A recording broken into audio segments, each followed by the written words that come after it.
Chapter 16:10. Therefore they mustered their courage and walked forward, surrounding Hua Jin and Yin Shishir in the middle, trying to blend in with them. Hua Jin, you look so beautiful in ancient costume. Hua Jin, I'm your little fan. I've been following you since you debuted. The supporting actresses blushed and clenched their fists, clearly nervous. Just as they were eagerly anticipating his reply, he merely propped his chin on his hand and gazed at Yin Shishir's face with a wide smile. It was as if he had not heard their attempts to strike up a conversation with him. Instead, he persistently asked, Sister, why are you ignoring me? Yin Shishir couldn't take it anymore. Hey, who's your sister? You. Hua Jin's beautiful eyes lit up. You're my sister, Shishir Jia. Stop fooling around, okay? Yin Shishir looked like she was about to break down. I'm very busy, I have to memorize my lines. Today's filming is a scene between you and me, we can practice our lines. Yin Shishir frowned, but heartlessly rejected. No. Why not? Yin Shishir was about to flare up. She suddenly looked up and said in a slightly heavier tone. Hey Hua Jin, you're so annoying. I'm busy memorizing my lines, can you stop bothering me? Hua Jin was stunned. Then an extremely hurt expression appeared on her face. She looked pitiful, and her peach blossom eyes turned slightly red. The supporting actresses were originally immersed in the awkwardness of Hua Jin ignoring them, but when they saw Hua Jin being wronged and helpless, they immediately felt pity for her and accused her with righteous indignation. Hey, Yin Shishir, don't go overboard. Why are you bullying Hua Jin like this? Exactly. Big brother Hua Jin was kind enough to help you rehearse your lines. It's fine if you don't appreciate it, but you're being so aggressive and bullying big brother Hua Jin. What's the meaning of this? Don't you know that even though she's a newcomer who just debuted, her background is much better than ours? So now she knows how to act like a big shot? Hua Jin didn't put on any airs and kindly wanted to practice with her, but she pretended to be reserved and embarrassed Hua Jin in front of everyone. That's too much. Mocking voices rose one after another. Mushi could not take it anymore. With her hands on her hips, she defended. Hey, what are you doing? What does it have to do with you? You don't have to worry about Shishir. Have you memorized your lines? Are you familiar with the positioning? If you're so free, then wait for one more shot if you're so capable. Don't NG. Yin Shishir pressed the back of her hand. That's enough. Mushi. Pausing for a moment, she turned around and looked at the cold faces around her. She sneered. My background is none of your concern. If you have the time, you should worry more about yourself, alright? Everyone was stunned. They gritted their teeth and were about to retort when they heard Yin Shishir say, Can you not block me? Yuhei. Hua Jin suddenly spoke. Seeing him speak, a supporting female character immediately said agitatedly, Hua Jin, don't lower yourself to her level. She thinks she's a big shot and doesn't care about you at all. Hua Jin impatiently cut her off. What does it have to do with you? Supporting female character. Hua Jin's face suddenly darkened. I like her personality. This has nothing to do with you guys. Get lost. Chapter 16:11. She had lost all her face, so those who knew what was good for them dispersed. At last, those female supporting characters who were jealous did not forget to glare fiercely at Yin Shishir. Yin Shishir's eyes twitched hard. This Hua Jin, if placed in ancient times, would be a femme fatale. Hua Jin said, Shishir, don't be afraid. With me around, no one can bully you. I don't need you to speak for me. Wasn't it all because of him that she was being ganged up on? This man was really a femme fatale. Qinzhou was indeed right. She should indeed keep a distance from him. Mushi said that he had a formidable sugar daddy behind him. Yin Shishir was even more vigilant now. Not to mention that mysterious sugar daddy, those fans of his in the production team were people she could not afford to offend. Hence she said, Just don't bother me, okay? Woo. I just like you. Yin Shishir could not take it anymore. Even if she could not afford to offend him, could she not avoid him? Hence she stood up abruptly. Hua Jin followed suit and asked with a smile, Where are you going? Don't follow me. Hey. Hua Jin hurriedly reached out to hold her hand when he saw her walking quickly. Yin Shirshi's body trembled as if she had been scalded by fire. She flung his hand away violently. She turned around angrily and glared at him, only to see that he still had that playful and mischievous expression on his face. She looked around angrily and saw that not many people were paying attention to them. She calmed down and asked with gritted teeth, "What is your purpose?" "Motive?" Hua Jin tilted his head and pondered for a moment. His lips suddenly curled into a mischievous smile as he leaned closer to her. His ambiguous breath brushed against her cheek. "Is wanting to sleep with you considered my motive?" With a loud bang, Yin Shirshi's head seemed to explode. What did he mean? She looked at him in disbelief, only to see that his expression was half joking and half serious. She couldn't tell from his tone whether he was serious or joking. But this wasn't a joke, was it? Yin Shirshir widened her eyes in shock. "You." She suddenly stretched out her hand and pushed hard. Hua Jin was caught off guard and was pushed to the ground. The ground was made of cement. Hua Jin fell to the ground, and a layer of skin was slightly scratched on his palm. He frowned in pain, but his brows were knitted in an innocent arc. She was as beautiful as a painting. Even when she was frowning, she was still breathtakingly beautiful. This sudden scene attracted everyone's attention. Gu Xiaoyang turned around and saw this scene. He frowned slightly. He put aside the matter at hand and walked over. What happened? Yin Shirshir was stunned for a moment.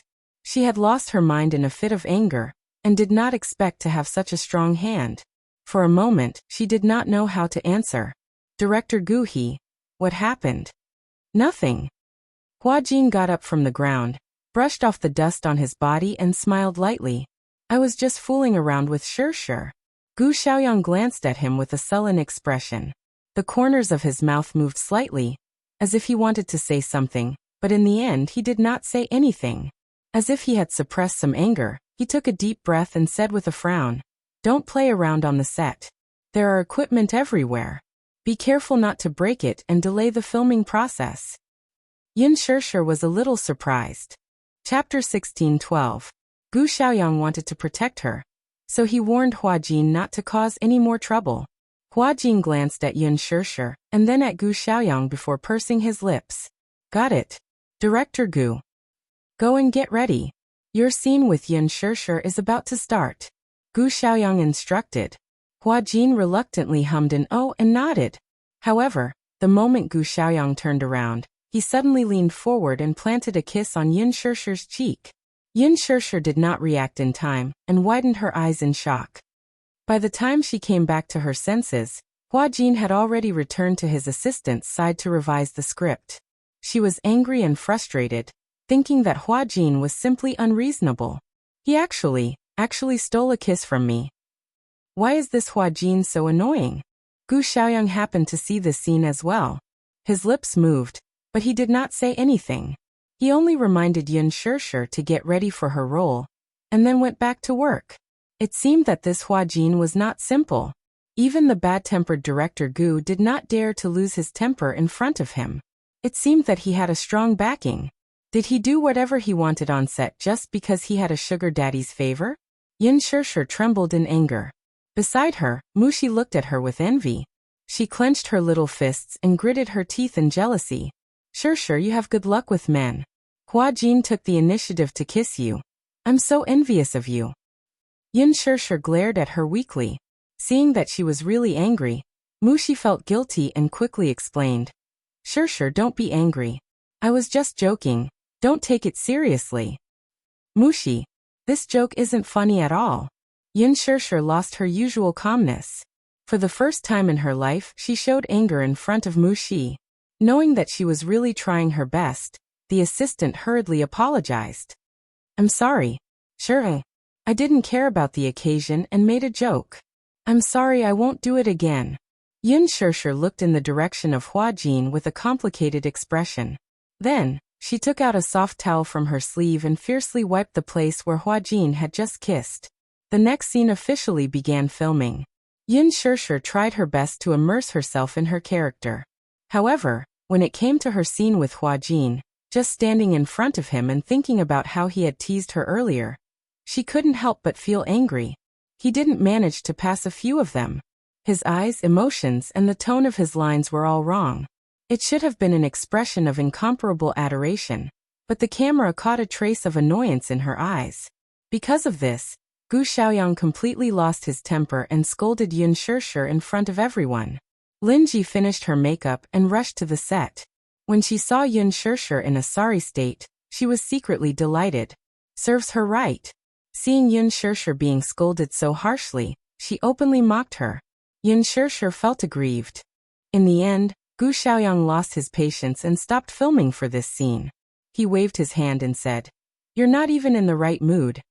Why are you wasting my time? Everyone's time is precious. You spent so much energy on the script, and in the end, you acted like this. Who are you trying to fool?" With that, he waved his hand and dismissed Yun Shirshir. Yun Shirshir felt that her condition had been ruined, so she asked for leave from the director and went back. This Hua Jin is really despicable. Chapter 16:13. Damn it, if it wasn't for him, she would have been able to perform well. Yun Shirshir was so angry that when she returned to the hotel, she was still a little depressed. She was a perfectionist. When she was filming, she hoped to get the director's approval. She had worked so hard, but because of Hua Jin, all her preparations had gone down the drain. Yun Shirshir changed into her casual clothes and sat on the bed. Her anger had yet to subside. The doorbell suddenly rang. She frowned, got up and walked to the door. Through the peephole, she saw a man in a suit standing at the door. His posture was elegant and respectful. Standing behind him were two elegantly dressed women. They were holding a set of things in their hands. Through the peephole she couldn't see clearly. Yun Shirshir asked warily, "Who is it?" The man replied, "Miss Yun, please open the door. I was sent by Chairman Mu to bring you to a place." Yun Shirshir hesitated for a moment. Seeing that this man didn't look like a dangerous person, she opened the door. Just as she opened the door, the man saw her and bowed in a gentlemanly manner. "Good afternoon, Your Highness the Princess. May I know if it's convenient to go in now?" Yun Shirshir was confused by his strange way of addressing her. However, she still nodded and said, "It's convenient." The man smiled and signaled with his eyes. The two women walked into the room politely, but the man didn't come in. After closing the door, Yun Shirshir looked at them strangely and asked suspiciously, "You were sent by Mu Yaja too?" "Yes, Your Royal Highness." Yun Shirshir was confused by their way of addressing her. She smiled awkwardly and didn't know what to say. "What Royal Highness?" "Your Royal Highness, please change into a dress first." One of the women carried a gown and greeted her with a perfect smile. Yun Shirshir frowned. She didn't know what this Muyaja was up to. Why did he want her to change into a dress for no reason? Was he bringing her to a banquet? If that was the case, why didn't he inform her in advance? As a result, she was caught off guard. She glanced at the gown. When the gown was unfolded, Yun Shirshir was shocked. What a beautiful dress. The champagne-colored gown had a skirt that reached the ground. The design of the flat-shouldered gown seemed to have been tailor-made for her, revealing her jade-like collarbone and graceful neck. The chest area was adorned with a few pink roses that extended from the waistline all the way to the hem of the skirt. The flower adornment was beautiful and flawless. The petals were especially lifelike, almost to the point of passing them off as genuine. If one did not examine them carefully, one would not be able to tell that the petals on the dress were fake. "Your Highness, please change into your formal attire." Yun Shirshir hesitated for a moment, then nodded. After changing into the gown in the bedroom, she walked in front of the full-length mirror. She was like a flower fairy standing in the mirror, refined and beautiful. The two women went up to her and helped her to the dressing mirror. One was in charge of her hair, and the other was in charge of her makeup. An hour later, she was dressed up like a princess from a fairy tale, noble and elegant. Yun Shirshir looked at herself in the mirror. The person in the mirror really looked like a princess from a fairy tale movie. But this dreamy crystal makeup was not suitable for a banquet. Chapter 16:14. Through the window, the scenery of the street flashed by quickly. She didn't know where the car was taking her. She was in a daze the entire way. When she got out of the carriage, the sky was getting dark and the night was beautiful. When she lifted the hem of her dress and got out of the car, the scene in front of her shocked her greatly. The carriage stopped at the entrance of Fairy Tale Valley. Fairy Tale Valley, a theme park that looked like a fairy tale wonderland. Yin Shirshir had brought you here before, so she had a deep impression of Fairy Tale Valley. Fairy Tale Valley was closed for a period of time because of the shooting incident. After some repairs, it was put back into operation. However, at this moment, the Fairy Tale Valley in front of her eyes was completely different from the one she remembered. The night was getting late, and the moonlight was like silver in the starry sky. Under the illumination of the starry sky, the iconic castle of Fairy Tale Valley stood in the distance between the canyons. It was resplendent and majestic, just like a medieval European royal castle. It was retro and luxurious, and it was magnificent as the lights constantly changed colors. The huge Fairy Tale Valley was surrounded by a classical and romantic atmosphere. There was a crystal carriage parked at the entrance. The attendant stood beside the white horse respectfully and gently welcomed her. "Your Highness, beautiful princess, please get on the carriage." Yin Shirshir was slightly stunned when she saw the hand reaching out to her. Her brain stopped working for a few seconds before she slowly reached out and allowed the attendant to welcome her into the crystal carriage. This is what's going on. Yin Shirshir sat in the carriage, her thoughts still in a mess. Everything happened too suddenly. She was still in a daze and didn't know what was going on. The crystal carriage passed through the garden path that was covered with pink rose petals. Yin Shirshir was stunned, but she was stunned by the dreamy scene in front of her. She couldn't help but lean against the window and enjoy the fragrant breeze. So beautiful. So dreamy. It was really like a dream. The breeze blew, and the petals on the ground were swept up, invading her face. Yin Shirshir brushed her face with her fingertips and gently rubbed the petals on her face. She sniffed lightly, and the fragrance assailed her nose. On the road, there were many tourists coming and going. When the crowd saw the crystal carriage approaching, they all widened their eyes in amazement. They looked at Yin Shirshir, who was sitting on the crystal carriage, with jealousy. Some of the young girls couldn't help but chase after the carriage as they were pleasantly surprised. Wow, it's a crystal carriage. I've only seen this kind of carriage in fairy tale movies. It was a real crystal carriage, so beautiful. I want to sit down too. The woman in the carriage is so beautiful, like a princess. She looks like a flower fairy. There are so many flower petals on her body. How mesmerizing. This woman looks a little familiar. I feel like I've seen her somewhere before. When Yin Shirshir heard this, she was so shocked that she retracted her head back into the carriage. The crystal carriage slowly passed through the romantic garden arch, and a huge Ferris wheel came into view. Under the background of the bright starry sky, the huge Ferris wheel slowly rotated along with the music. The attendants helped Yin Shirshir down from the crystal carriage. In an instant, it was as if several beams of light from the sky were projected onto her body.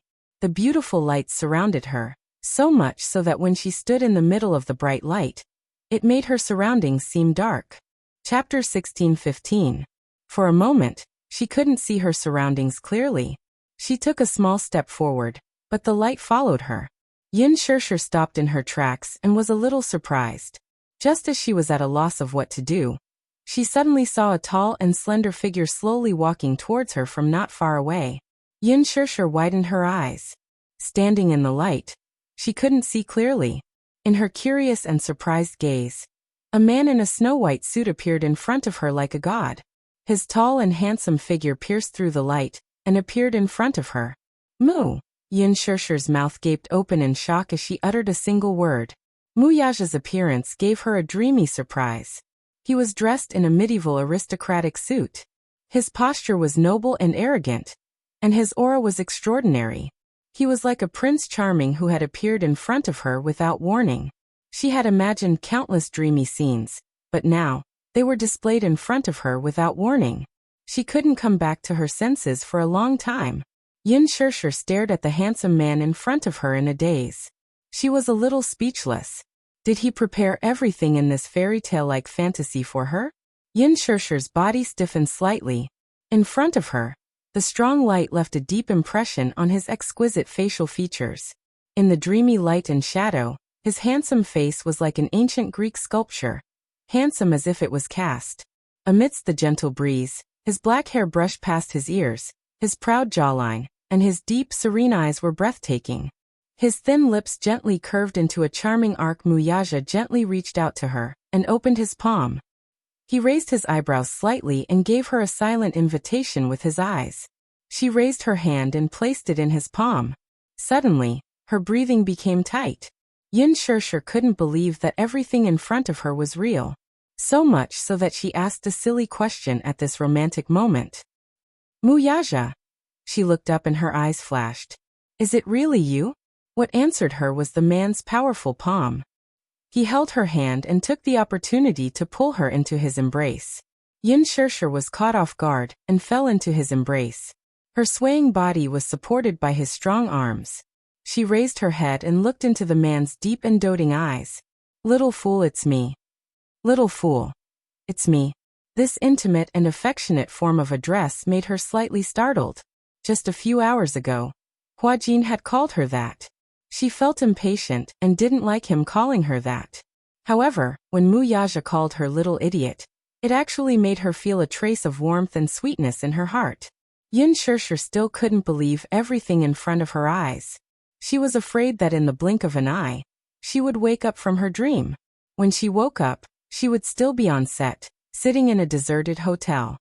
She couldn't help but stretch out her arm and gently wrap it around his waist, greedily longing for this moment. Behind them, the Ferris wheel stopped. Muyaja grabbed her chin and dotted her lips. He asked gently, "Do you like the Ferris wheel?" Yin Shirshir nodded and pursed her lips into a smile. "I like it. Do you want to sit?" "Yes." Muyaja smiled and held her hand as they boarded the Ferris wheel. There were only two of them on the huge Ferris wheel. Chapter 16:16. As the Ferris wheel slowly rose into the air, the spectacular scenery of Fairy Tale Valley could be seen. The two of them sat in the spacious cabin, and Yin Shirshir looked very surprised. "Muyaja, did you prepare all these?" Muyaja saw her childlike expression and couldn't help but laugh. "Is this your first time?" "Yes." Yin Shirshir's expression changed slightly, and she looked a little lonely. She pursed her lips dejectedly. "This is my first time. I've never had the chance to sit here before. It's rare to come to a place like an amusement park." He leaned back gracefully. "Do you like it?" Yin Shirshir smiled in satisfaction. "I like it. I really like it." In the hearts of young girls, there was always a princess dream. They dreamed of becoming the prince in their hearts, Cinderella. Yin Shirshir was no exception. But fairy tales were fairy tales, and dreams were just dreams. That crystal carriage is really beautiful, just like in fairy tales. Have you seen Cinderella before? No, the carriage in Cinderella is a carriage made from a pumpkin by the fairy godmother. Muyaja merely watched her gesticulate excitedly without saying a word. Yin Shirshir said longingly, "When I was young, I also dreamed that when night fell and the Ferris wheel rose to the peak, I would be able to see the beautiful starry sky with my beloved prince." She was too embarrassed to say what she wanted to say next. When the Ferris wheel rose to the sky, fireworks would be dazzling in the starry sky, and the prince would take out a beautiful diamond ring, propose to her, and kiss her in the beautiful night. She only hid these beautiful fantasies in her diary. She smiled embarrassedly. "This dream must be very silly, right?" "I think so too." Muyaja's lips curled into a smile as he lowered his head to light a cigarette. Holding the cigarette between his lips and smiling eyes, he actually made her heart palpitate with excitement. Yin Shirshir's cheeks burned strangely. She turned her face away guiltily, but secretly glanced at him from the corner of her eyes. Usually, he liked to wear black shirts, but today, he was wearing a noble suit and looked very handsome.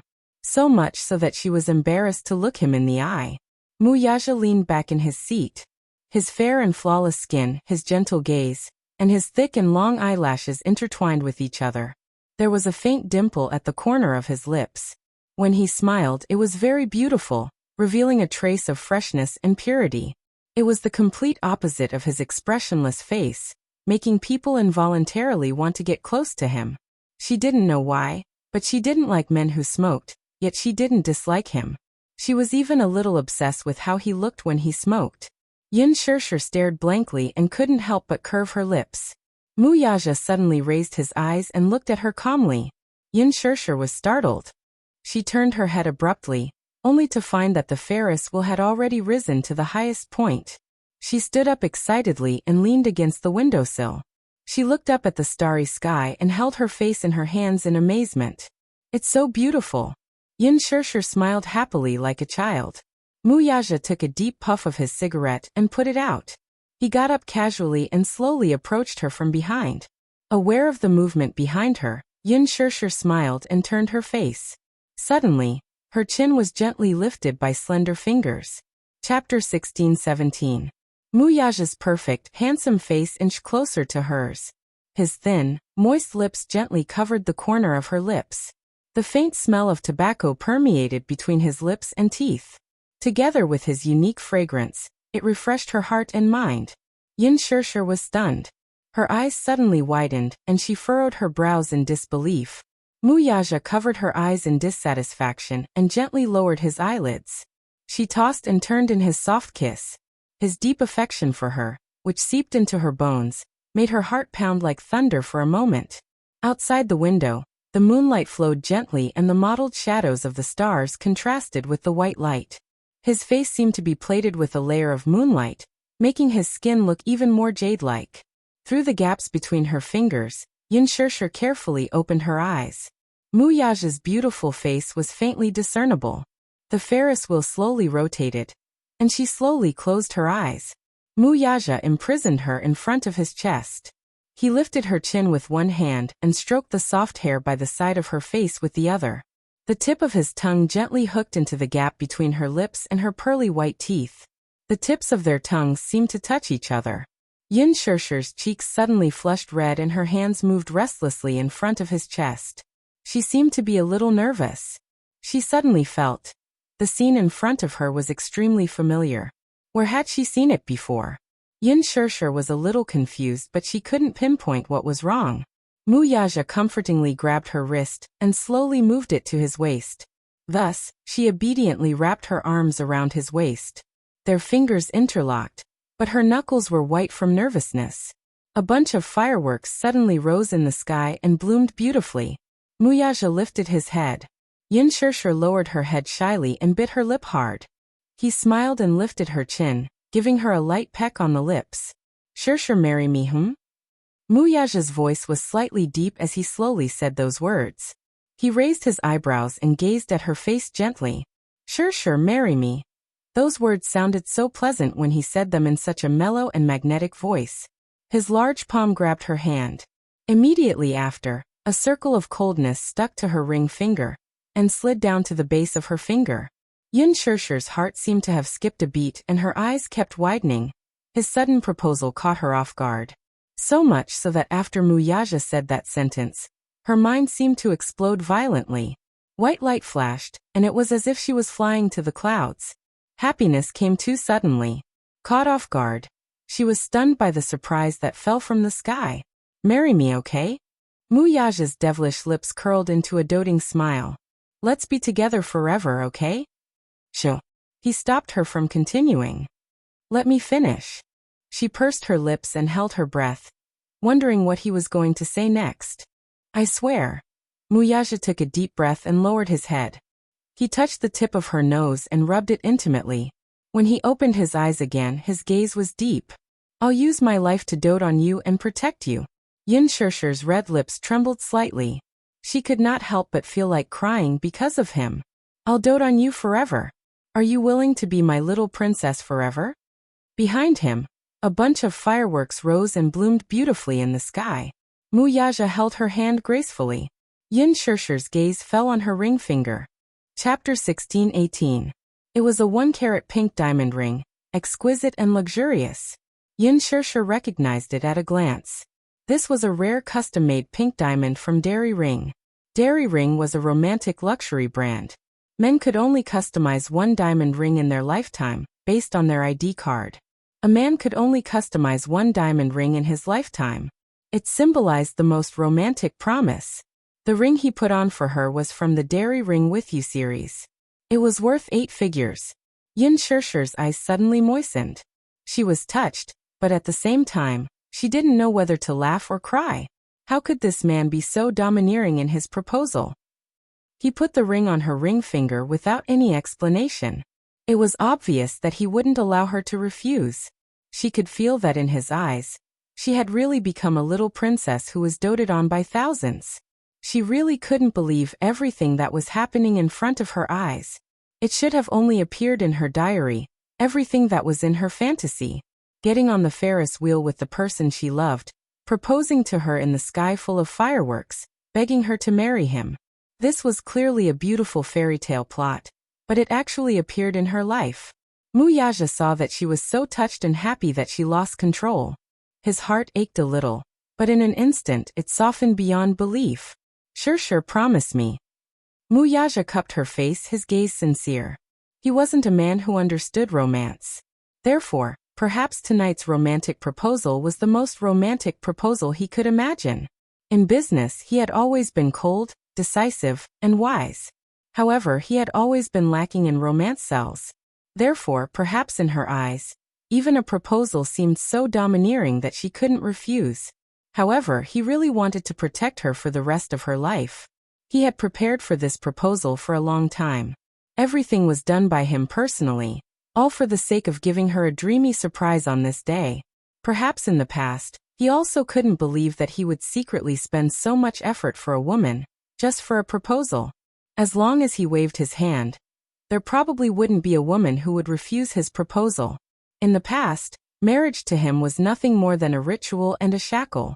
But now, because of her, he had changed his view of marriage. If he had to say that marriage was a shackle, then he was willing to be trapped. Trapped by her. Yin Shirshir was crying and laughing at the same time. She nodded and agreed. Okay. Idiot. Yin Shirshir didn't know whether to laugh or cry. What I mean is, I'm willing. He had formally proposed to her. And she was willing to marry him. She was willing. She was willing. She was really willing. These words kept repeating in Yin Shirshir's mind, and her mood also climbed to the clouds along with the gorgeous fireworks in the night sky. When Muyaja heard this, a satisfied smile bloomed on his face. He hugged her in his arms and kissed her passionately under the fireworks in the sky. The Ferris will climb to the highest point. Yin Shirshir nestled in Muyaja's arms and looked at the beautiful night sky outside the window. She couldn't help hugging her arms tighter. Do you know? Right now, I feel like I'm in a dream.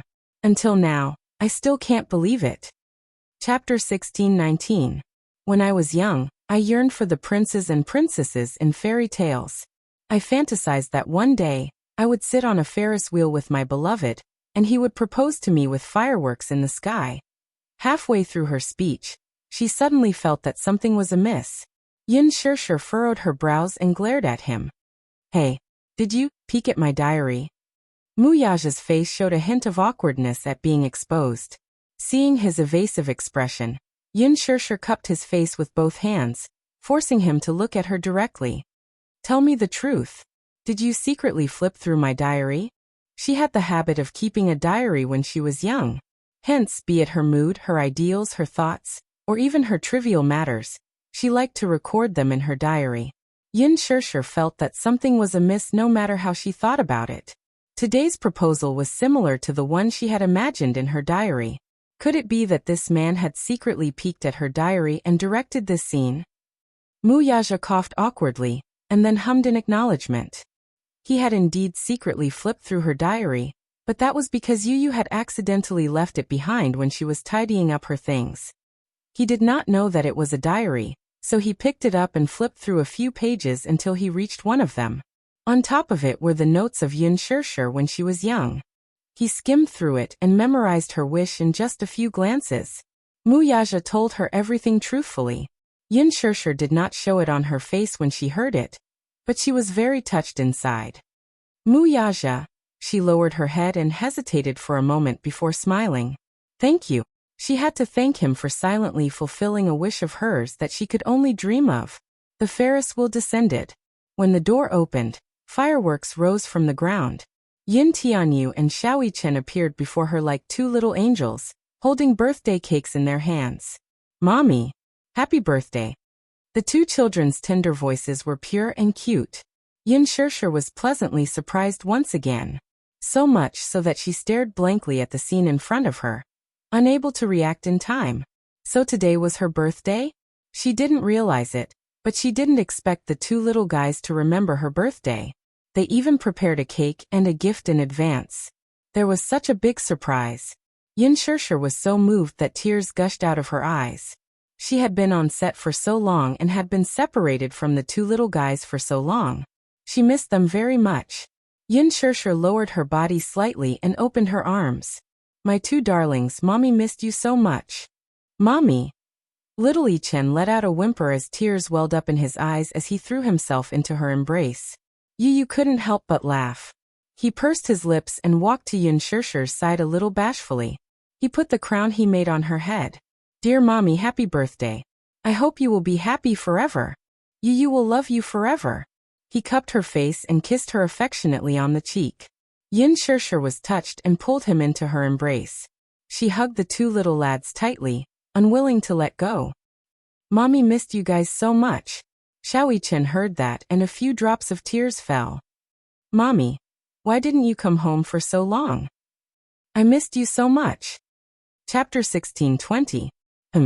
Mommy, even if you know you're wrong, I won't forgive you so easily. Xiao Yi-Chen pretended to be reserved as he counted with his fingers.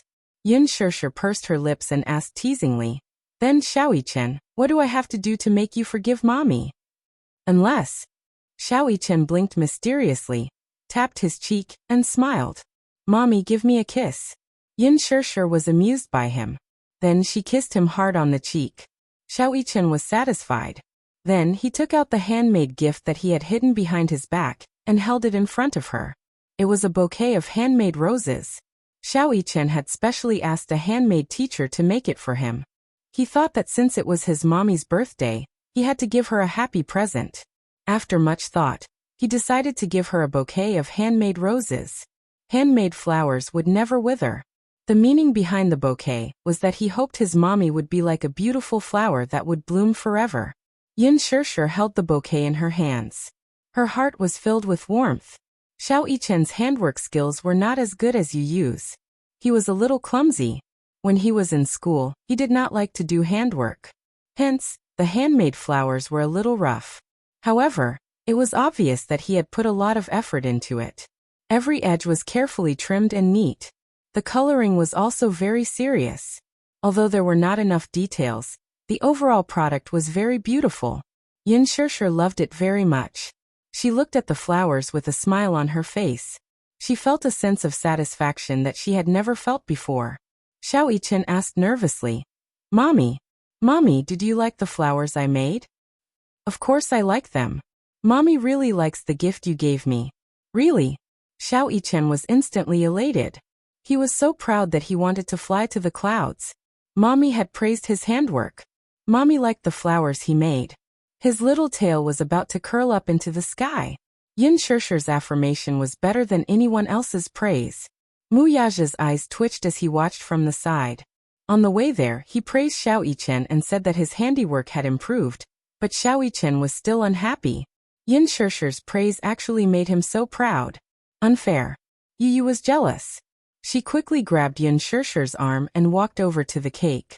Then she said proudly, Mommy, this is Yu's birthday cake. As he spoke, he snorted and glanced at Xiao Yi-Chen provocatively. The latter crossed his arms in front of his chest unhappily. Clearly, he didn't think much of it. His eyes seemed to say, Mommy would definitely like the flowers I sent her. Yu replied with a cold stare. Naive. Mommy would definitely like the cake I made the most. Yin Shirshir walked over to the cake and saw that Yu had meticulously kneaded sugar figurines. Mu Yaja, Yin Shirshir, Yu, and Xiao Yi-Chen's family of 4 were used as the template. The figurines were pink and sticky, cute and charming. Xiao Yi-Chen's and Yin Shirshir's facial features were especially lively. However, Yin Shirshir's gaze landed on Mu Yaja's face. Pfft! She burst out laughing. Not only was Mu Yaja's face fiercely pinched by Yu, but his mouth was also tilted to one side due to the accident when he was making the cake. Ha ha ha. The expression of the sugar figurines was so funny that Yin Shirshir couldn't help but burst out laughing. Mu Yaja walked over and took a look. His face darkened and he rubbed his forehead with a headache. Chapter 16:21. Daddy, you really can't blame me for this. Yu explained innocently, who asked Daddy to suddenly appear behind him when he was concentrating on making the cake, giving him a big fright. He was so frightened that he inadvertently drew his mouth crooked. Yin Shirshir laughed until tears rolled down her cheeks. Muyaja's sugar figurine's expression was so creepy that she couldn't stop laughing. Idiot, stop laughing. Muyaja felt a little embarrassed. The other 3 sugar figurines were so cute, but his sugar figurine had a fierce and dry expression. Most importantly, its mouth was crooked to one side. It was unbelievably ugly. He felt a little wronged. When he saw Yin Shirshir laughing again, he had the urge to hide the sugar figurine. However, he couldn't. Yu had painstakingly made this cake for her. Otherwise, he would have destroyed it long ago. Seeing that his mother was amused, Yu was also infected by her happy and joyful mood. His lips could not help but curl into a smile, and he actually laughed along with her. Xiao Yichen had secretly taken a look at the cake and Muyaja's ugly but cute sugar figurine. He had already laughed along the way. However, now that Yin Shirshir and Yu were laughing, he couldn't help but laugh too. The 3 of them laughed together. Muyaja's expression darkened. He glared at Yu warningly. Yu understood. He cleared his throat and coughed. He immediately stopped laughing and said to Yin Shirshir, "Mommy, don't laugh anymore. Let's blow out the candles, okay?" Okay.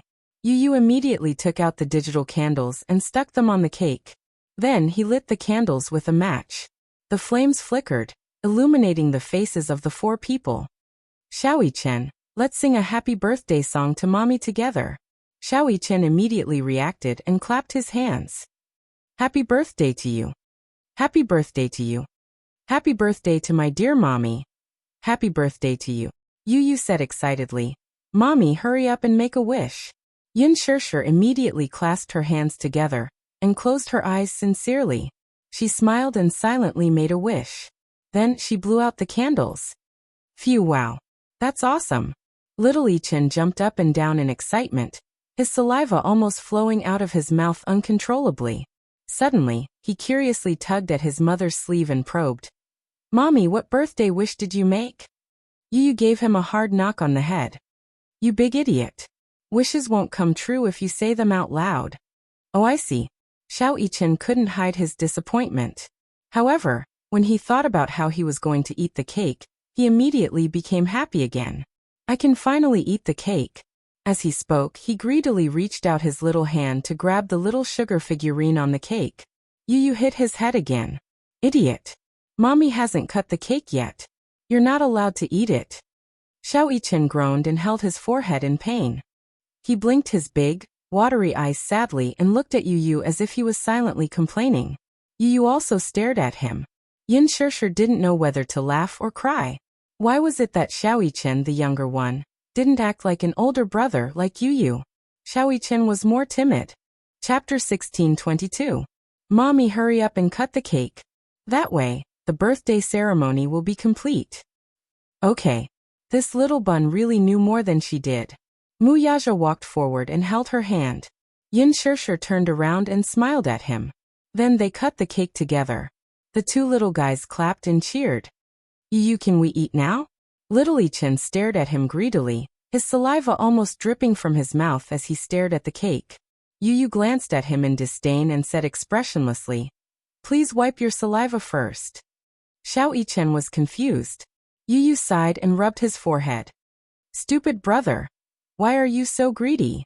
"Because Yu's cake looks so tempting. It must be delicious," Xiao Yichen said honestly.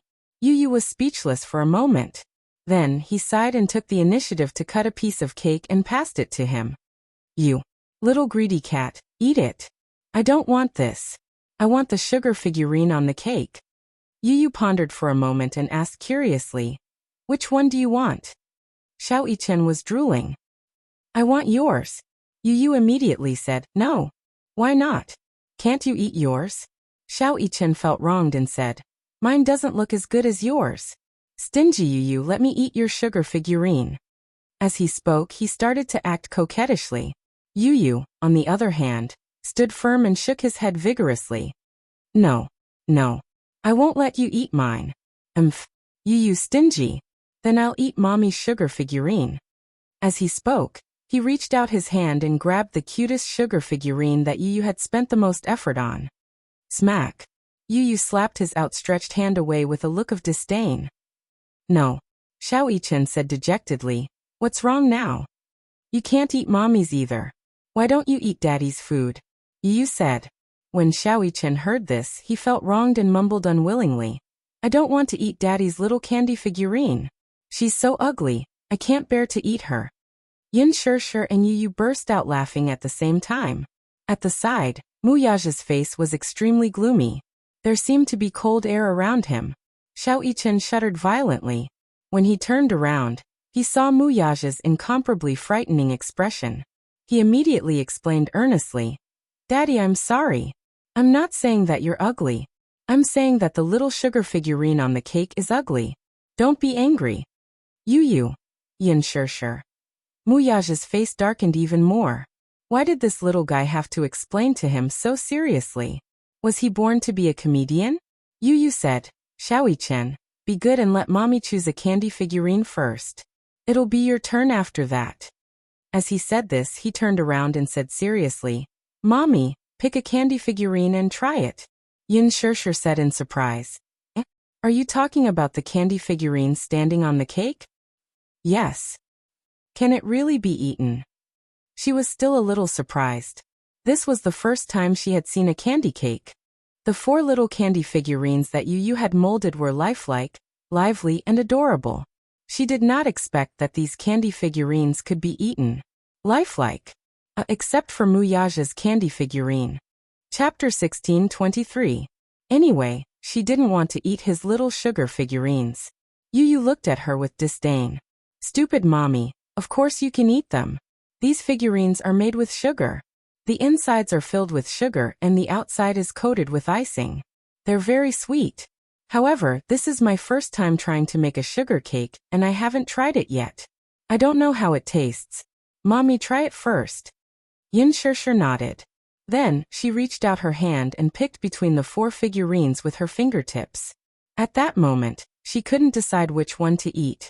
Although these figurines were made with sugar, they could still break their necks in one bite. Just thinking about it was a little creepy. Yu suddenly asked, Mommy, what flavor do you like? Flavor? Yu blinked and said proudly, Yes. I made these 4 figurines with different flavors. There were different flavors of sugar and sugar, so there were many flavors to choose from. He purposely chose 4 flavors and made 4 little sugar figurines. Therefore, each of the 4 little sugar figurines had a different flavor and were unique. When Mu Yaja heard this, he looked at him in surprise. This kid was full of tricks.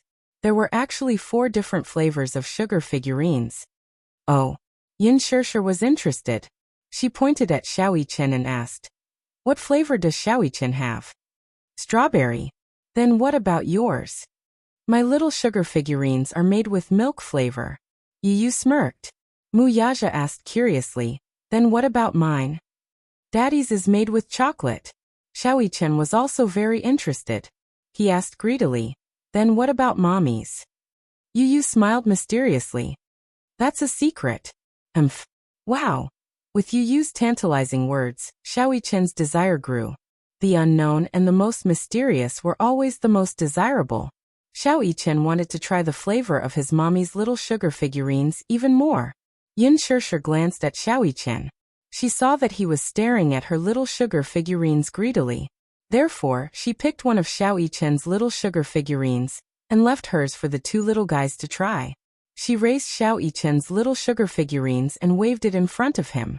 She pretended to be fierce and said, Xiao Yichen, Mommy is going to start eating you. As she spoke, she deliberately and viciously bit the sugar doll's little hand forcefully. Little Yichen playfully held his arm and said pitifully, Oh, mommies, don't. His exaggerated and amusing reaction made it seem as if she had bitten him alive. Mu Yaja's lips curled into a smile as he was amused by his son's clown side. Yu said cheekily from the side, Mommy, bite his head. Yin Shirshir raised her eyebrows and bit Xiao Yichen's head. Xiao Yichen immediately pretended to be in pain and held his head. My head seems to have been bitten by something. It hurts. It hurts. Ha ha ha. Yin Shirshir couldn't help but laugh. All right, Xiaoyi-chen, mommy won't tease you anymore. Then, she took her little sugar figurine from the cake and squatted in front of Xiaoyi-chen. She handed it to him. Xiaoyi-chen, mommy's little sugar figurine is for you, okay? Chapter 16:24. Thank you, mommy. I love mommy so much. Yu immediately said indignantly. Idiot, why aren't you thanking me? I made the cake. Xiaoyi-chen smiled. Thank you, Yu. Yu was finally satisfied. Yin Shirshir looked at him lovingly. Xiaoyi-chen, try Yu's cooking. Okay. Xiaoyi-chen couldn't wait to take a bite. The poor little sugar figurine was bitten off by him, revealing a cross-section of its head. It was actually rainbow candy paste. Wow. Xiaoyi-chen's mouth was full as the sweet candy paste filled his mouth. The delicious sweetness filled his mouth, and he was so happy that he wanted to cry. It's so delicious. This is the most delicious cake I've ever eaten. Xiaoyi-chen was pleasantly surprised. He danced with joy and excitement. Yin Shirshir glanced at it, and was also surprised. She didn't expect her little sugar figurine to be made with rainbow candy paste. It had to be mentioned that the candy paste only had one flavor. However, Yu had spent a lot of effort on her sugar figurine. He purposely mixed different flavors together. The purple one was grape, the red one was strawberry, the green one was apple, the orange one was orange, the yellow one was lemon, the red one was coffee, and the blue one was blueberry. The 7 flavors implied that in his heart, his mommy was the most perfect woman in the world. There were a total of 7 flavors. In order to prevent the candy paste from melting and mixing the flavors, he specially used a sugar coating to separate the flavors. He spent about an hour just to make this sugar figurine. From kneading it into shape, to coloring it, and finally to the finished product, he was especially serious. Yin Shirshir was so touched. She knew very well how much time and energy it took to bake. In the past, when she had a personal activity in school, she had also tried to bake. However, she was clumsy and the biscuits she made were all burnt. Just by looking at this beautiful cake, Yin Shirshir could imagine Yu standing on a stool in the kitchen with his head lowered, carefully kneading the cream in his hands, imagining her appearance as he carefully made the cake. A warm current seemed to flow into his heart. Today was really, what a pleasant surprise. This was probably the happiest birthday she had ever had in her life. Yin Shirshir was satisfied. Xiaoyi-chen raised the candy figurine to Yin Shirshir's lips and said considerately, Mommy, this candy figurine made by Yu is so delicious. You should try it too. Yu was also looking forward to it. Mommy, try it and see how it tastes. Yes. Yin Shirshir nodded and took a bite under the serious gazes of the 2 little munchkins. When the 7-colored candy paste entered her mouth, it instantly overflowed with sweetness, filling her mouth and teeth. The candy paste made by Yu was sweet but not greasy, soft but not sticky. It was just the right amount of sweetness, but it made one want to taste it again. Yin Shirshir had never eaten such a delicious cake, and was pleasantly surprised. It's so delicious, she said honestly. Yu, how did you come up with it? I bought a baking book and learned a little from it. After pausing for a moment, Yu said proudly, however, Mommy's candy figurine wasn't learned from the book. I created the rainbow candy paste myself. It's really great. Chapter 16:25. When Yu saw this, he was naturally happy. He could tell that his mommy was enjoying the birthday present that he had specially prepared for her. Mommy, is it delicious? It's delicious. Xiaoyi-chen was the first to reply. Yu glanced at him. Greedy little kitten, I didn't ask you. Yin Shirshir was delighted. She bent down and hugged him. Yu, the cake you made is delicious. Can you make it for mommy next time? Mommy, you're a greedy little kitten too. Although Yu sounded arrogant, he couldn't hide the joy on his face. He licked his pink lips and asked bashfully, then, Mommy, do you like the birthday present that Yu specially prepared for you? I like it. Yin Shirshir answered without hesitation. When Xiaoyi-chen heard this, he leaned over and said, Mommy, then, do you like the birthday present that I made? I like it very much too. Yu and Xiaoyi-chen looked at each other.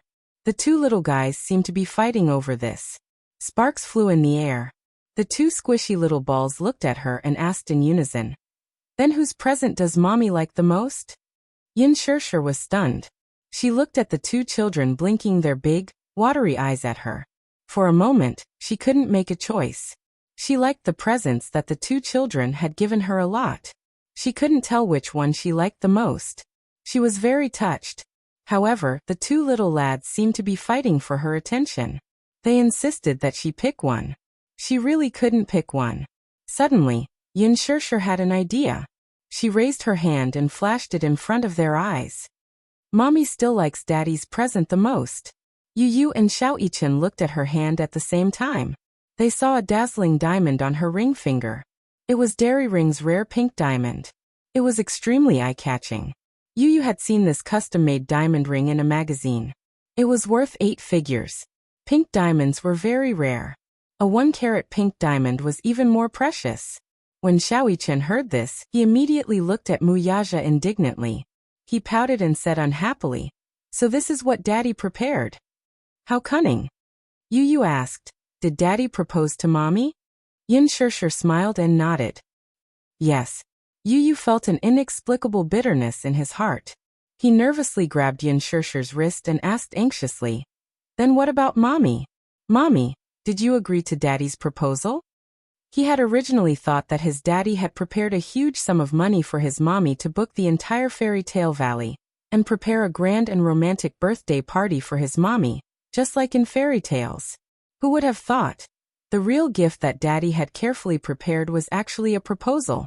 For a moment, his feelings were complicated and he didn't know how to describe them. He was happy for his mommy, but he also felt an inexplicable bitterness and melancholy. He had clearly been looking forward to his daddy's proposal for a long time. He had also sincerely hoped that his mommy and daddy would be together forever and happily ever after. Why was it that after his wish came true, he felt a little worried and bitter? Yin Shirshir glanced at Yu Yu. His pink lips were gently curved. He was clearly smiling, but it was not sincere. It was as if he was forcing himself to smile. Yin Shirshir was stunned for a long time. Then she slowly nodded and said gently, "Mommy agreed." Yu Yu's mind went blank. His eyes flickered slightly. Mommy was getting married. Chapter 16:26. He didn't know if he should be happy or worried. There was a sense of disappointment in his eyes that shouldn't be there at his age. Yin Shirshir's smile froze when she saw his complicated expression. She looked at him and didn't know whether to laugh or cry. This little guy. Why did he look so disappointed and melancholy that only a father would look when his daughter was getting married? She didn't know why, but when she saw Yu Yu's expression, she felt an inexplicable heartache. This child probably couldn't bear to part with her. At the same time, he was worried that her marriage wouldn't be perfect and blissful enough. Or perhaps he was worried that that man wouldn't be able to give her the greatest love. Yu Yu, are you unhappy? Yin Shirshir probed carefully and lowered her voice. Yu Yu immediately shook his head. No. Mommy, don't think too much. In fact, Yu Yu's disappointment wasn't because he couldn't bear to part with her. It was because he was afraid that his daddy wouldn't be like him, who would accept his mommy unconditionally and treat her like the apple of his eye. He was selfish. He hoped that his mommy would receive the greatest love in the world. He was also conceited. He thought that the only person who could give his mommy the greatest love in the world would be him. As a father, he approved of Muyaja, but as her husband, he still held a skeptical attitude. However, he was conflicted and a little happy. Mommy was going to get married. In the future, they would no longer be lonely as a family of 4. At this thought, Yu Yu's lips curved into a smile. He looked up and his twinkling eyes were bright and beautiful, as if there were countless twinkling stars hidden in them. Mommy Yu, I'm very happy. Mommy is going to get married. Yu Yu will definitely make Mommy the most beautiful bride in the world. When Yin Shirshir heard this, she couldn't help but tear up. Yu Yu's intentions were incomparably precious. More precious than any treasure in the world. She hugged Yu Yu emotionally and kissed his pink cheeks. Thank you, Yu Yu. Mommy, don't say thank you. Yu Yu's tone was a little reproachful. She looked at her and laughed. Mommy's happiness is Yu Yu's happiness. Mommy, I wish you the best. With that, his lips curled into a smile as he suddenly grabbed her hand and led her to the front of the man. He then raised his head to look at him. Daddy hand, You ordered like an old man. Muyaja couldn't help but laugh a little. Looking at this overly precocious child in front of him, he secretly laughed in his heart, but his face was very serious. He obediently stretched out his palm. Yu held Muyaja's palm with one hand and grabbed Yun Shirshi's hand with the other. With a solemn expression, he carefully placed Yun Shirshi's hand in Muyaja's palm. Daddy, in the future, you must protect Mommy well. This is what you promised me. You must cherish her for the rest of your life. Muyaja smiled and looked at Yu's face. He said very seriously, "Okay, I'll definitely do what I promised you." Yu then revealed a bright and beautiful smile. In the sky, the fireworks were dazzling. On the tree-lined path, the festooned cars were cruising. The crystal carriage stopped beside Yun Shirshir. Muyaja held her hand and got into the carriage. In the dreamy parade, they gradually left. Yu silently watched the carriage leave, still in a daze for a long time. Chapter 16:27. He poked his head out and saw that Yu's eyes were slightly wet.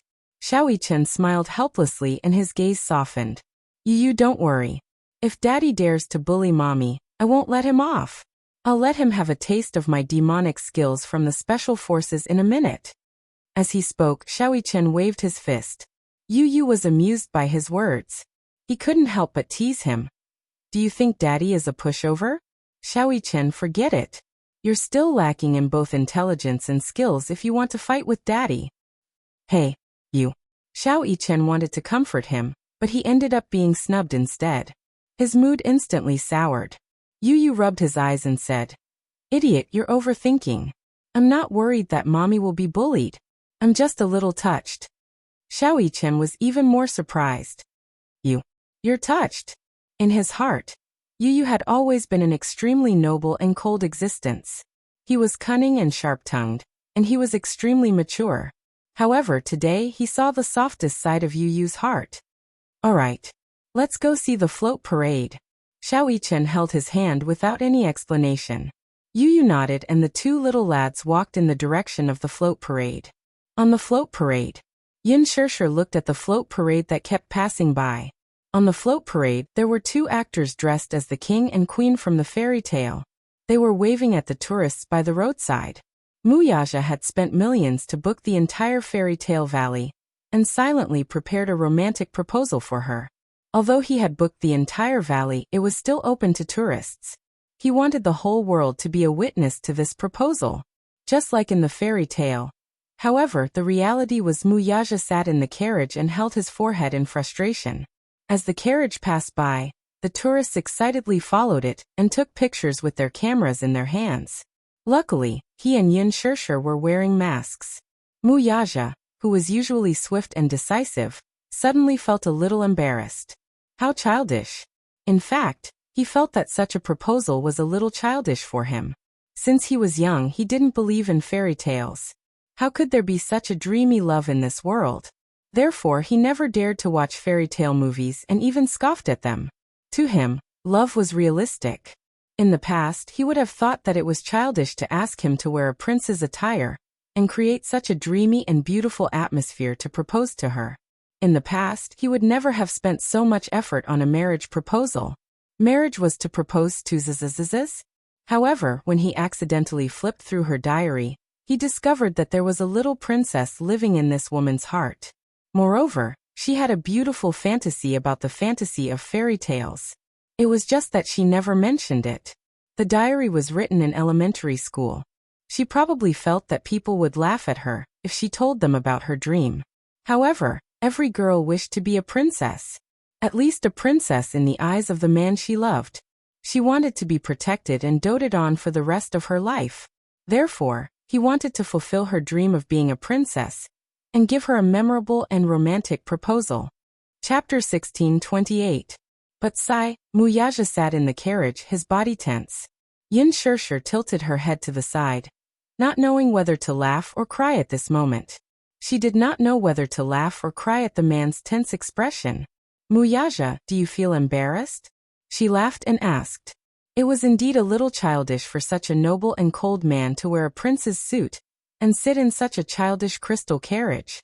Muyaja did not want to talk. Yun Shirshir held his hand. Did you prepare so much in secret to give me a surprise? Muyaja patted her head. Are you happy tonight? Yes. Of course I am happy. Yin Shirshir looked down at the gown on her body and asked in confusion.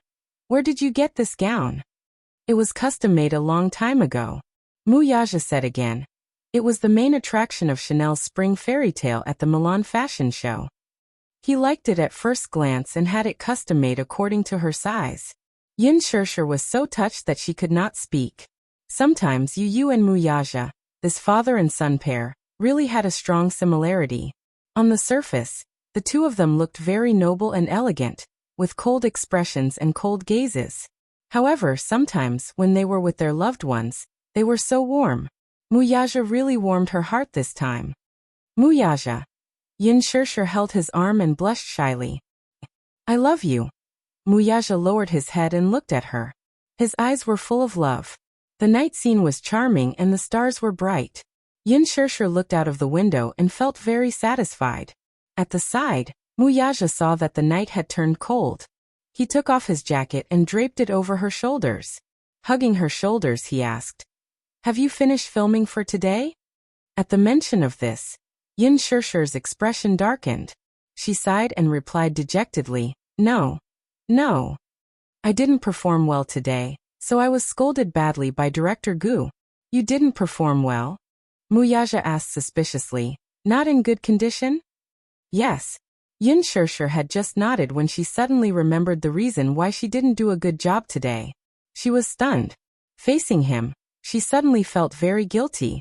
If Muyaja found out about what happened on set today and found out about Huajin, what would they think of her? Would he misunderstand that she was having an affair with another man? When she thought about how Muyaja had parachuted onto the set and coincidentally met Gu Xingzi to revise with her, Yin Shirshir still felt an inexplicable lingering fear. She didn't want him to know about this. She was afraid that he would misunderstand. She didn't want him to misunderstand. But if she didn't say it, she would feel inexplicably guilty. Muyaja saw that she kept her head down and didn't know what she was thinking. Suddenly he said in a deep voice, Shirshir, don't act anymore. Marry me and be my wife. I will take care of you. Yin Shirshir's expression suddenly froze. She lifted her head and looked at him in disbelief. I'm serious. Muyaja gazed into her eyes. Her bewilderment was reflected in his deep gaze. She'll let me finish. Chapter 1629. He hugged her. His gaze was filled with longing, and his eyes were filled with longing. You don't know how much I missed you in the 2 weeks that you were not around. That one sentence made her heart race. His seductive voice whispered into her ear, and his warm breath blew on her cheek, causing her heart to feel a little itchy. It was just a simple sentence, but it was full of deep meaning. Yin Shirshir clenched her fists nervously. She was so embarrassed that her face and ears were red. She missed him too. However, other than filming, she spent most of her time memorizing the script.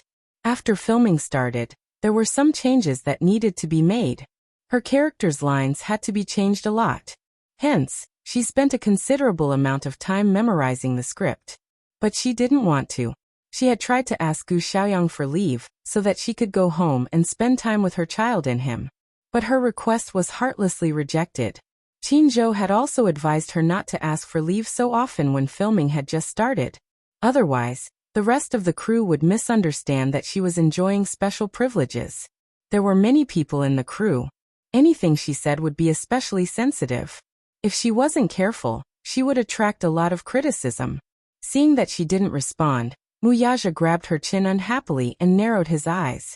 Don't tell me that you're just going to let me stay in an empty room all by myself? Stay in an empty room all by himself. Uft. Yin Shirshir was almost amused by his words, which were full of bitterness. Hey, what do you mean by staying in an empty room all by myself? Yin Shirshir didn't know whether to laugh or cry at his resentful tone. Hey Muyaja, stop fooling around. I'm not fooling around. Muyaja frowned. He really didn't want her to continue working in the entertainment industry. That kind of place was too messy. It was a place where people indulged in luxury and materialistic desires. Regardless of whether they were men or women, it was a place where people abandoned all restraint. Although the entertainment industry was called the entertainment industry, what was it actually? It was just a backyard for the capitalists, a place for the rich and powerful to enjoy and play as much as they wanted. It was no longer that pure. In this day and age, those who could make a name for themselves in the entertainment industry were all backed by rich people. On the surface, it looked like a game between celebrities. In fact, the ones who were really playing the game were the capitalists behind them. She liked acting, that was fine, but he didn't want her to treat it as a career. Previously, he had thought that since she liked to perform, even though he didn't like her entering the entertainment industry and pursuing such a career, as her man, he shouldn't interfere with her. He should give her the greatest freedom to a certain extent. But now he felt that he couldn't do that. If she treated acting as her career, then the time left for him would be greatly reduced. He had been without her for half a month. Without him, he felt that his days were dull and boring. He missed her. No matter if it was his body or mind, he missed her crazily. He was beyond redemption. He missed the days when he hugged her to sleep. Now, whether he closed his eyes or opened them, the side of the bed was empty. The huge room gave people a feeling of desolation. In the past, when she was at home, he would always feel warm whenever he came home. But now, when he opened the door, he felt that the house was a little less lively. It was too cold. Chapter 1630. Yin Shishir's heart skipped a beat. She actually saw an unconcealable loneliness on his face. It was only then that she suddenly realized, so, because of work, because of her neglect, he actually felt lonely. In her heart, a sense of guilt arose spontaneously. However, Yin Shishir was extremely conflicted. On one hand, she loved acting, but she also hated dealing with those foul and unspoken rules in the entertainment industry. On the other hand, she wanted to leave the entertainment industry to accompany him, but she felt that if a woman left her career and only stayed by a man's side, she would be like a beautiful vase and would always feel insecure. From what she knew, a woman also needed a career and needed to be self-reliant. She shouldn't rely on a man to live. Be my wife and I'll take care of you. Probably in this world, no one would have the infinite confidence to say such a thing like him. She knew that her career might not even be worth a mention in his eyes. To her, she had worked hard to act, stayed up late to memorize the script, and dealt in that extravagant circle. In his eyes, the remuneration she received might not even be worth a minute of his benefits. To put it in a funny and ironic way, all the remuneration she received from acting in Lethal Beauty might not even be worth what he earned in a minute. However, although the remuneration was low, it was in exchange for her hard work. Being able to get the director's approval and be liked by the audience was her greatest satisfaction. Her career made her life more fulfilling. However, if she really left her career, returned to her family, and became a caged canary, she only needed to dress up beautifully and charmingly every day, like those upper-class ladies or socialites. She only needed to take care of her husband and children and surround her husband and children. But she didn't have her own career. Could it be that she would really be happy like that? Wouldn't such a life be too empty? It wasn't that she hadn't considered such a problem. However, she really lacked a sense of security. She didn't dare to use her own life as a stake to gamble her entire life. What if one day he got tired of her? What if her marriage failed? Then she wouldn't have a career or a marriage. Wouldn't such a life be too miserable? Yin Shishir didn't dare to imagine. Perhaps he had too little confidence in himself. Muyaja looked at her. He didn't know what she was thinking. However, looking at her expression, it was complicated and unpredictable. It seemed that this woman was thinking about something again. He gently placed his palm on the back of her hand. Just as he was about to speak, Yin Shishir suddenly grabbed his hand and looked up with a serious expression. Can you give me some time? What time? Yin Shishir said seriously. I still don't want to give up my career. Why? Muyaja was deeply puzzled. Shishir, your salary is nothing in my eyes. But I earned it on my own. Yin Shishir emphasized again. It's not about the amount, it's about my pride. Muyaja could not understand such pride. Chapter 1631. Muyaja's expression changed slightly when he heard this. What kind of logic does this woman have? He said, this is different. How is it different? Yin Shirshir stared at him intently and said, "How is it different? Is it because you're a man and I'm a woman? You're the strong one, and I'm the weak one. So, as the weak one, I can only give up my right to have my own career and stay at home like those rich ladies, waiting for you to come back. Day after day, boring through each and every day? Is that so?" Mu Yaja was suddenly speechless. "Or is it because I'm a woman, so you're certain that I don't have your ability and that the money I earn won't be enough to support you?" Yin Shirshir asked again. Mu Yaja narrowed his eyes. "It's not what you think." Yin Shirshir was silent for a moment and stared at him.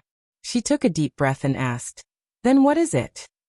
Mu Yaja pondered for a long time and suddenly said, "I just want you to spend more time with me." Yin Shirshir laughed and said in a low voice, "But I've never been anyone's personal subordinate since I was born, right? I shouldn't exist just to accompany you, right?" Yin Shirshir continued. Mu Yaja couldn't argue with her. Yin Shirshir sighed and said plainly, "Actually, I know that you don't like my career. Although you won't interfere with me, I know that you don't like my job. Every look in your eyes, every expression, every detail is silently telling me that you hate my acting. You hate that I neglect you because of my acting." She paused for a moment and nodded with a guilty look. "Yes, I know that there are many times when I neglect you, Yu and Xiaoyi-chen. Especially in the last half a month, I really didn't have time to care about you. It's my fault. I admit that I also feel very guilty. I'm very sorry. Especially when I saw the birthday party you guys prepared for me, I felt especially guilty. I'm sorry." Mu Yaja's gaze softened. "You don't have to apologize. It's not your fault. But I don't want to lose my job. I don't want to be like those rich ladies and become a caged canary." Yin Shirshir covered his hand and pleaded, "So please give me a little more time, okay? I have my own plans, and I have my own plans for the future. Please don't interfere with me, just like how I will never interfere with your career, okay? What's your plan?" Yin Shirshir smiled and said, "I want to be a director in the future. Also, I hope to set up my own film and television company. I want to invest in my own scripts, shoot movies, and produce films. For now, I'll be an actor for the time being.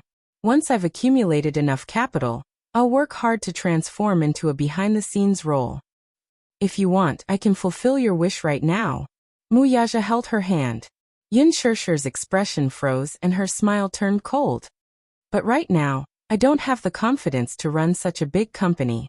At least give me some time to train myself." Mu Yaja remained silent. Chapter 1632. Yin Shirshir pleaded, "I promise you that I will make adjustments in the future.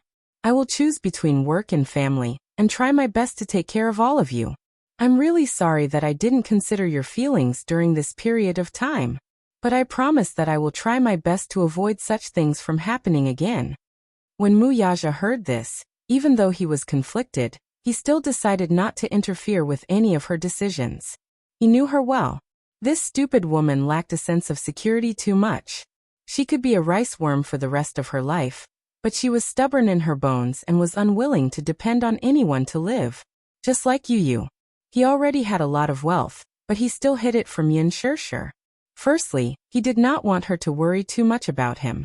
Secondly, even if Yu was worth billions, Yin Shirshir would not depend on him to live. This was also why she was cute and charming. She was different from those materialistic women in the industry who were greedy for power. He probably hoped to earn money with his own ability and spend his own money in a dignified manner. In fact, she was indeed very talented in acting. It was indeed a good choice to work behind the scenes in the future. "How much time do you need?" He raised his eyebrows and asked. His attitude showed that he had already compromised.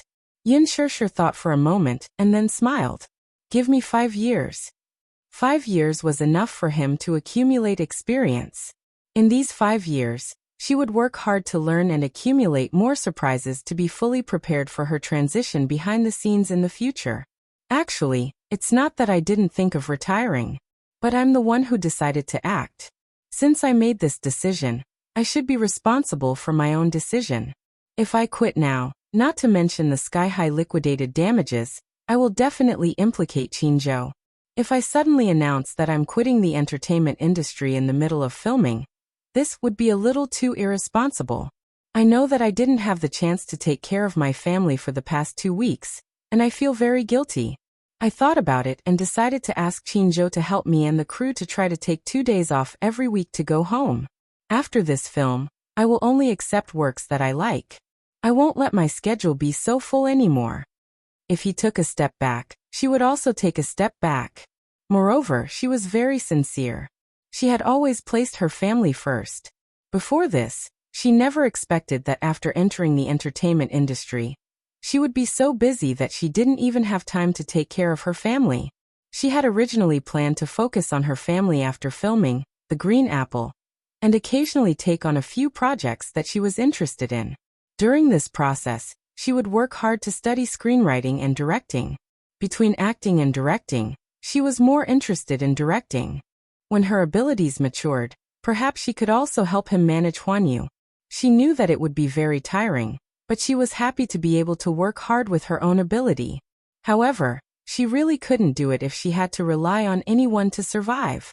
After she finished speaking, she looked at him with some apprehension.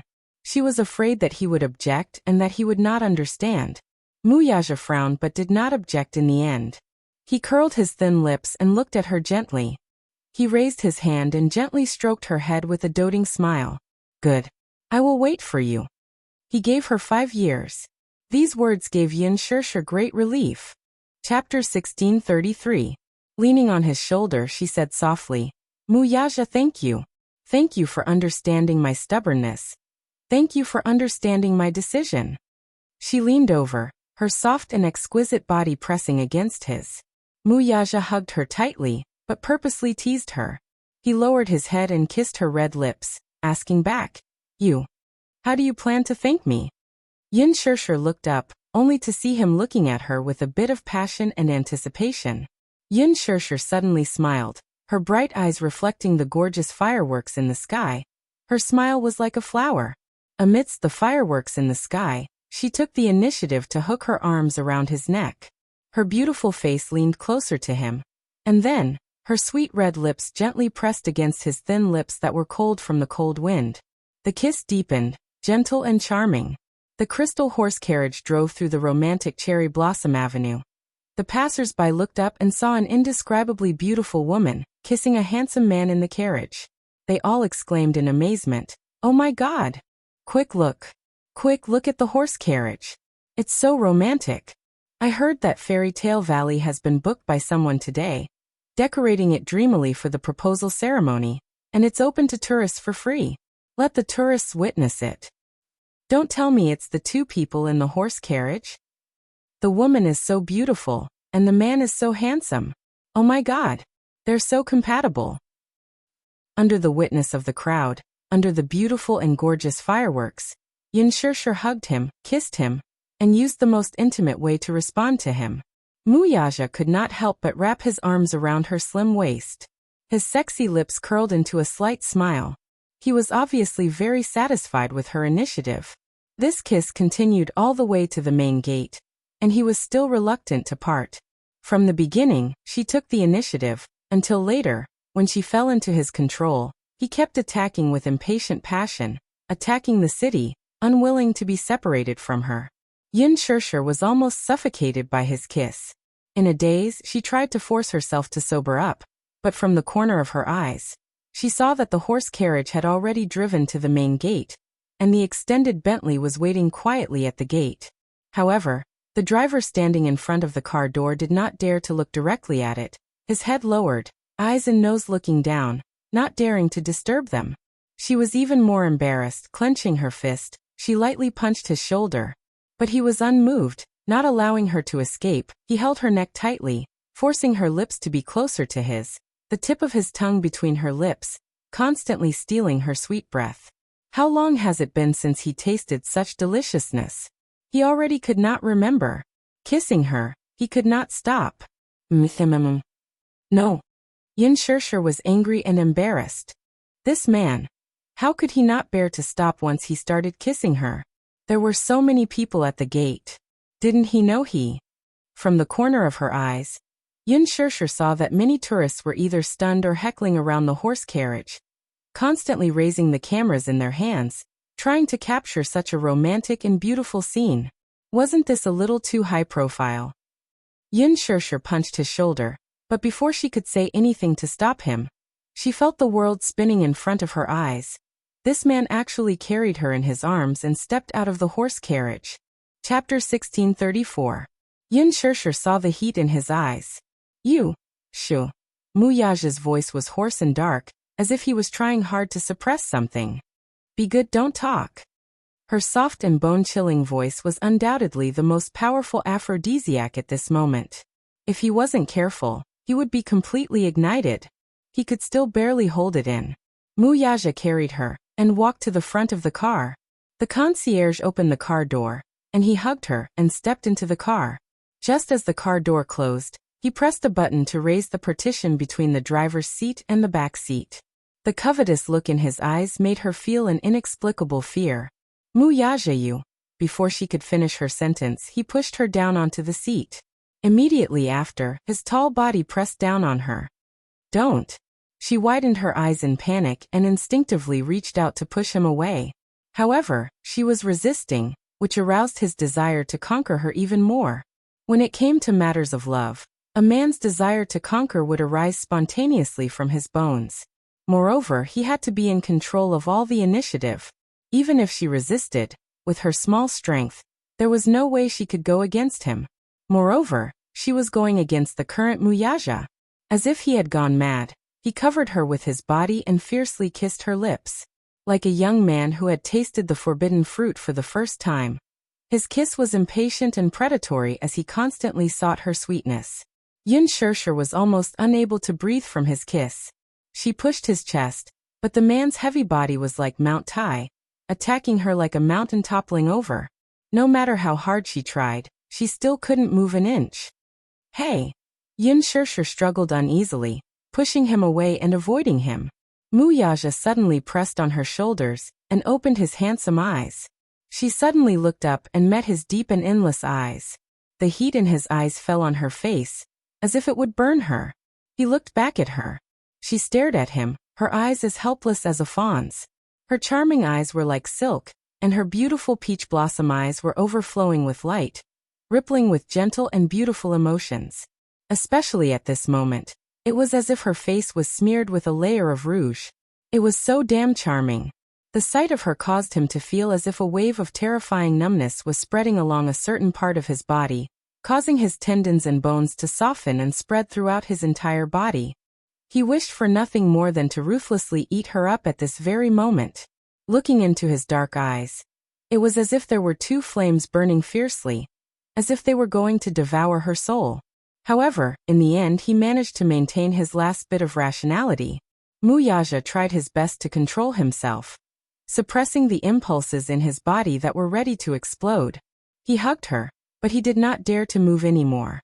Hugging her tightly, his heavy breaths echoed in her ears, one after another, like a ferocious beast eyeing its prey, constantly letting out heavy breaths.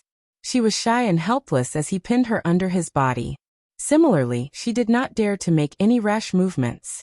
She was afraid that if she wasn't careful, she would agitate him instead. Separated by a thin layer of clothing, she could easily feel the change in a certain part of his body. At this moment, it was already as hot as iron. She didn't dare to move even more. Her face was flushed red, and she was so shy that her face and ears were red. What was this? She didn't know whether to laugh or cry. This man was actually so. Chapter 1635. Muyaja hugged her even tighter. Every minute and second felt like an eternity of torture. His tense body was screaming, and the fire in his body was raging. Every second he endured, his breathing became heavier. Who knew what he was enduring? Enduring wasn't his style.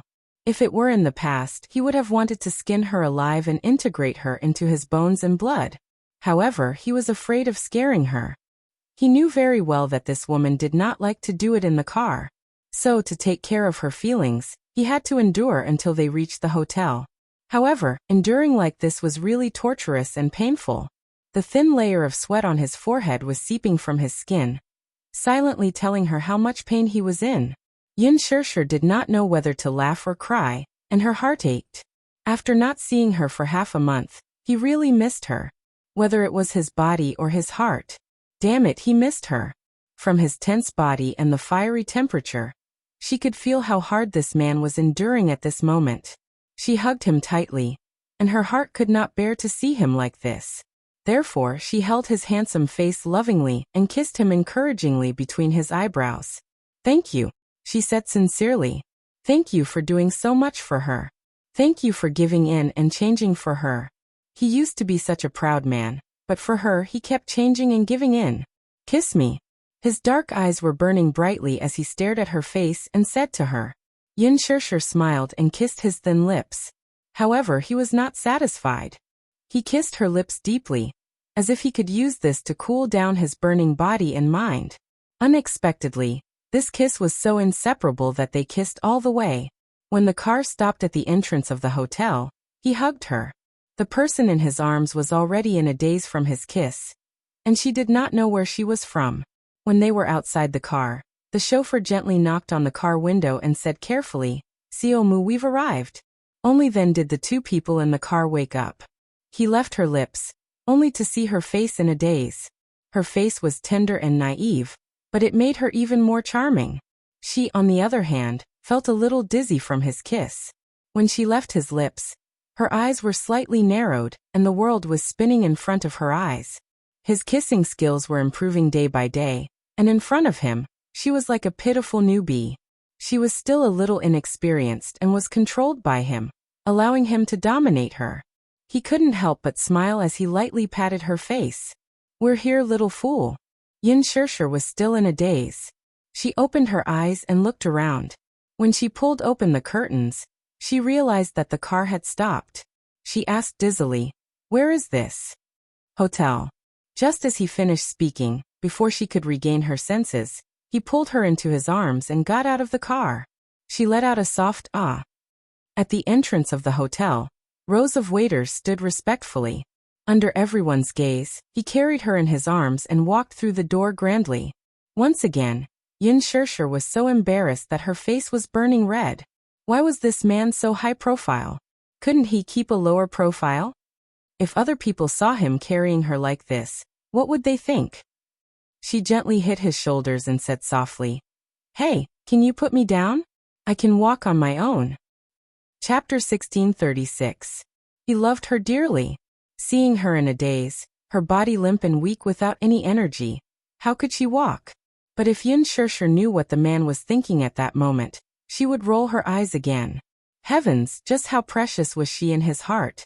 He couldn't even bear to walk a few steps. Sometimes it really wasn't an exaggeration. In front of this man, her pair of legs were just like decorations. They were purely for looks and had no practical use at all. But if he could do that, Muyaja was willing to carry her like this all the time. He couldn't wait for her to grow on his body. Haha. If Yin Shirshir knew what he was thinking, she would probably not know whether to laugh or cry. He carried her and got out of the car. As if he didn't see the embarrassment on her face, he hugged her and strode towards the hotel with big steps. When the 2 rows of concierges saw him, they all lowered their heads and bowed in unison. All of them kept their heads down and didn't dare to look up. With the concierge leading the way, he carried her into the elevator. Under her many requests, he finally put her down. However, she didn't know if it was because she had been pressed down by him for a long time, but the moment her feet touched the ground, she went limp and almost fell to the ground. She managed to support him and barely managed to stand firm. The man looked at her, but there was a hint of playfulness in his eyes. He stretched out his long arm and wrapped it around her slender waist. His strong arm firmly supported her and lifted her body up a little. The elevator door slowly closed. At that moment, only the 2 of them were left in the narrow space. The quieter the space, the clearer the sound of the man's covetous breathing could be heard. It was heavy and deep, rising and falling one after another. It was obvious that he had endured to the point where he was on the verge of exploding. Yin Shirshir held onto his arm and could clearly feel his tense muscles. She didn't know why, but she inexplicably felt her legs go limp. Her face and ears were red as she thought about how this man had suppressed himself for so long. She didn't know what kind of storm she would have to face next. Because of that, she felt a little uneasy and didn't know what to do. The hotel building was 30 stories high. The suite he booked was on the 28th floor. The floor numbers jumped and the elevator continued to climb. At the same time, the temperature in the elevator also rose. Yun Shirshir sensed that his body was getting hotter and hotter, and she silently wanted to hide to the side. However, he immediately noticed her subtle movement and abruptly grabbed her waist. He snorted. "What are you hiding for? I won't eat you." Would it eat her up? She couldn't help but question his words. This man was truly a monster. It was as if he had an inexhaustible amount of energy, and he never felt tired at all. How could he be so powerful? She had heard that most men would only be able to last one night in bed before they would be exhausted. However, this man only needed to recharge his energy for a short period of time, take a shower, and change into a suit. Then, he would return to his work in high spirits with the demeanor of an elite of the empire. Wasn't he tired? Or was he born with great physical strength? According to her observation, this was under the condition that he was conservative. Every time he still had some reservations in bed, she was already being tormented to the point where she was about to fall apart. If he didn't hold back, what would happen? Chapter 1637. Yun Shirshir couldn't control herself from letting her imagination run wild. When she came back to her senses, she clenched her fists tightly. She was secretly annoyed at herself for thinking of such a dirty question. On one hand, she forced herself to stop thinking about it. On the other hand, she was extremely curious about this man's physical potential. Was he too strong, or was she too weak? This was a problem. As Yun Shirshir thought about it, she blushed and pursed her lips. She felt that her moral integrity was almost eaten up. She could even seriously probe into such a question. She really didn't know shame. Mu Yaja glanced at her from the corner of his eyes, and saw that her cheeks were flushed red. She was secretly sizing him up while holding her burning hot face. She looked like she didn't know what to do. He didn't know what kind of nonsense was going on in this little head of hers. There was obviously something wrong with her expression. Hence he asked, "What are you thinking about?" His sudden voice had startled her. She suddenly raised her head and shook her head guiltily. She hurriedly said, "I'm not thinking about any messy questions." Mu Yaja squinted his eyes suspiciously. She was giving herself away. This stupid woman. He didn't say anything, but she was so nervous. Her words were obviously trying to cover it up. Yun Shirshir had just finished her words when she suddenly realized what she meant by not thinking about any messy questions. She had said such strange words and it would only make him more suspicious. She was so embarrassed that she was about to die. She was as childish and ridiculous as a child. Perhaps it was because she wasn't a match for this man. She had never been good at hiding her thoughts. If there was anything, she didn't know how to hide it properly. Hence, she had become a joke to him. He suddenly closed in on her, and wrapped his arms tightly around her waist. Step by step he pressed on. "Tell me honestly, what kind of nonsense are you thinking about?" I'm really not thinking about any nonsense." The more Yun Shirshir said, the less confident she was. Even she wouldn't believe what she said. As for this man, his skills were so much higher than hers. Obviously, he wouldn't believe what she said. Hence, he leaned over slightly and got closer to her face. Sticking close to her ear, he said seductively, "Say it. Otherwise, I'll do you right now." His words were obviously laced with danger. Yun Shirshir suddenly looked up and met his threatening eyes. She flew into a rage out of humiliation. I didn't just say that." Mu Yaja smiled like an experienced hunter. His elegance and calmness were akin to that of a prey trapped in the palm of his hand. Moreover, he was full of interest. Yun Shirshir got even angrier. However, under his threat, she lowered her head and said unwillingly, "Nothing much. I'm just curious about one thing. That's all." "What?" She took a deep breath. "You never seem to get tired." Mu Yaja was stunned.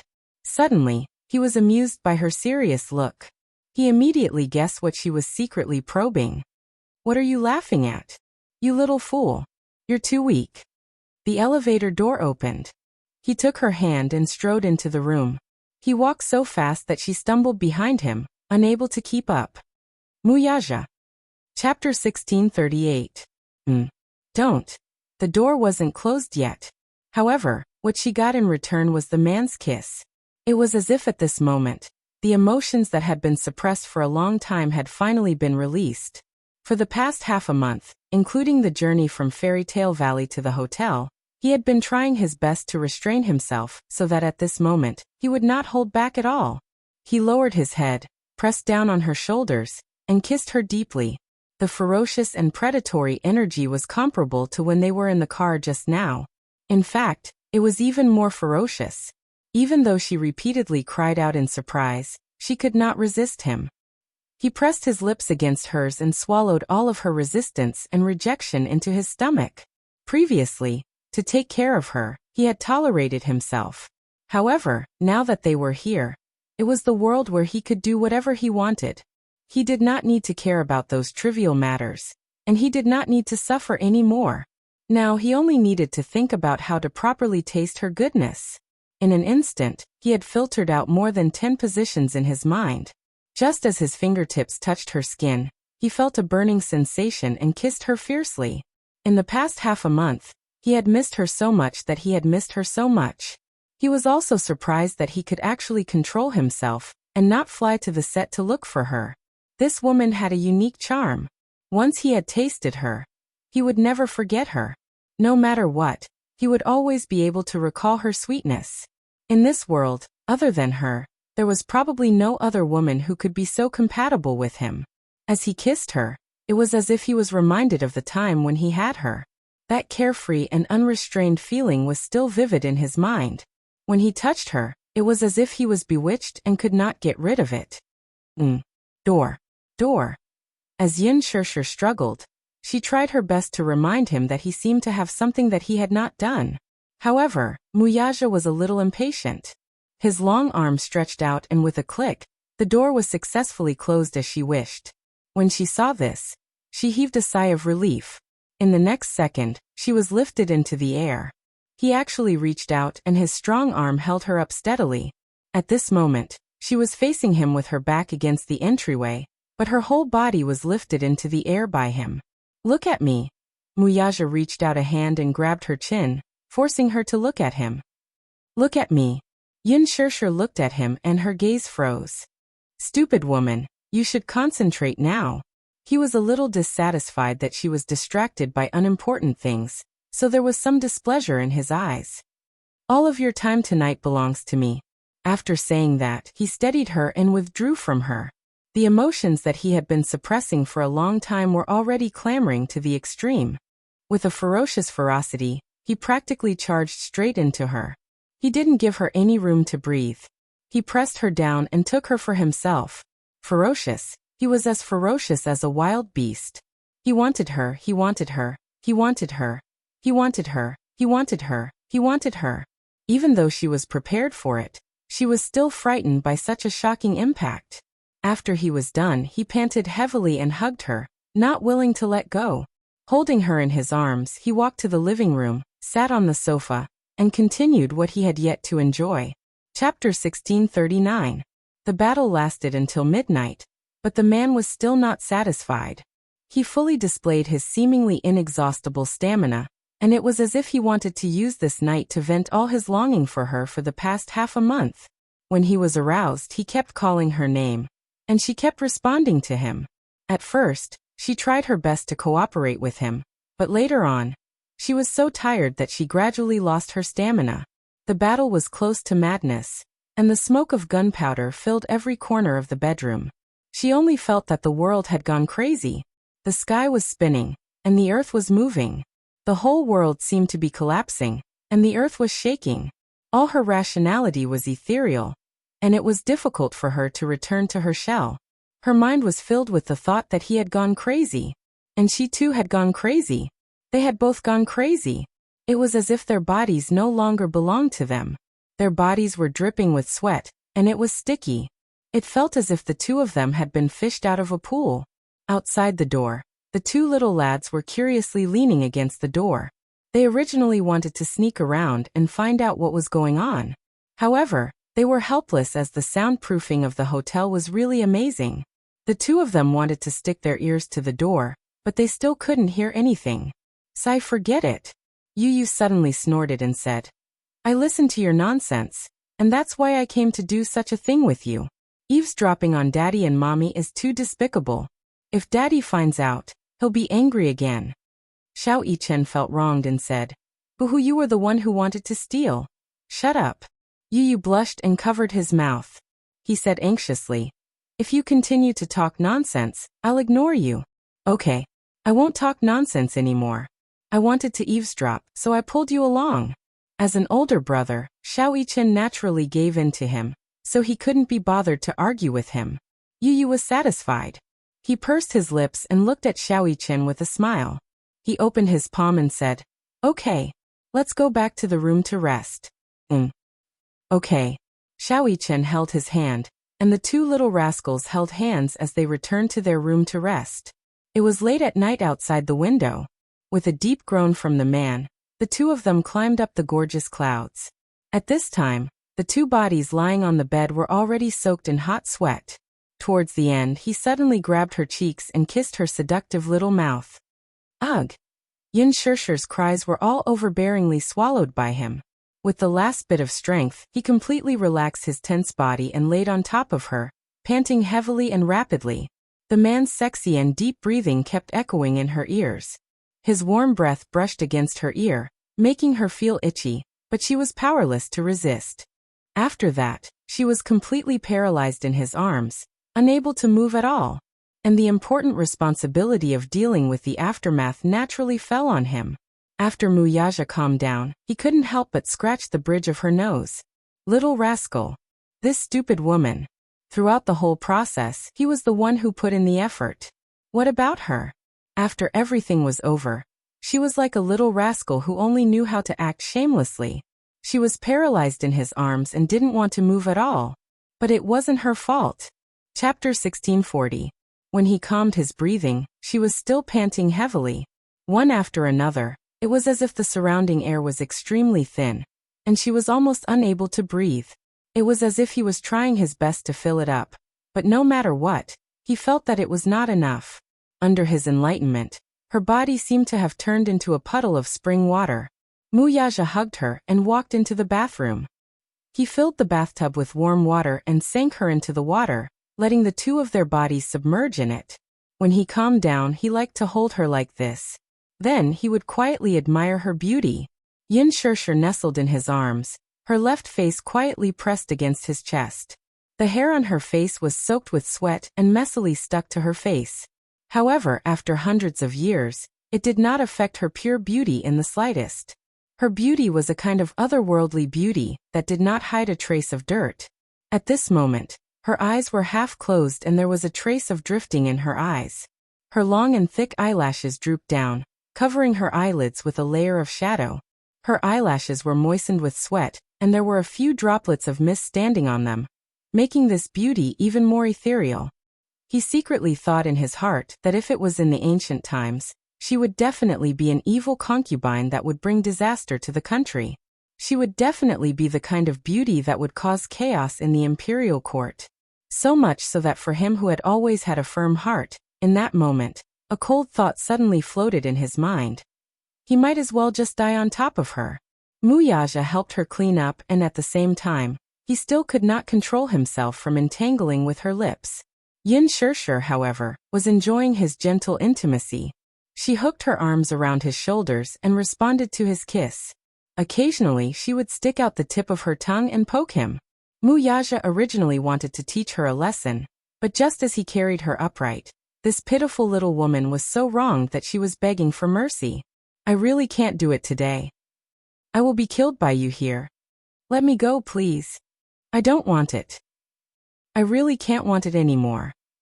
Seeing her so pitiful, Muyaja showed mercy and dispelled the thought. After the two of them had taken a shower, he wiped her clean and carried her back to the bedroom. After getting on the bed, Yin Shirshir comfortably rested her head on his arm and fell asleep soundly. This sleep was peaceful and steady, and it was actually a dreamless sleep. Early in the morning, he was woken up by the urgent ringing of the phone in the living room. Yin Shirshir was still sleepy, but Mu Yaja was suddenly woken up. He put on a bathrobe and walked to the living room. He saw that it was Yin Shirshir's phone ringing in her handbag. He picked up the phone and heard Qinzhou's voice on the other end. Shirshir, where are you?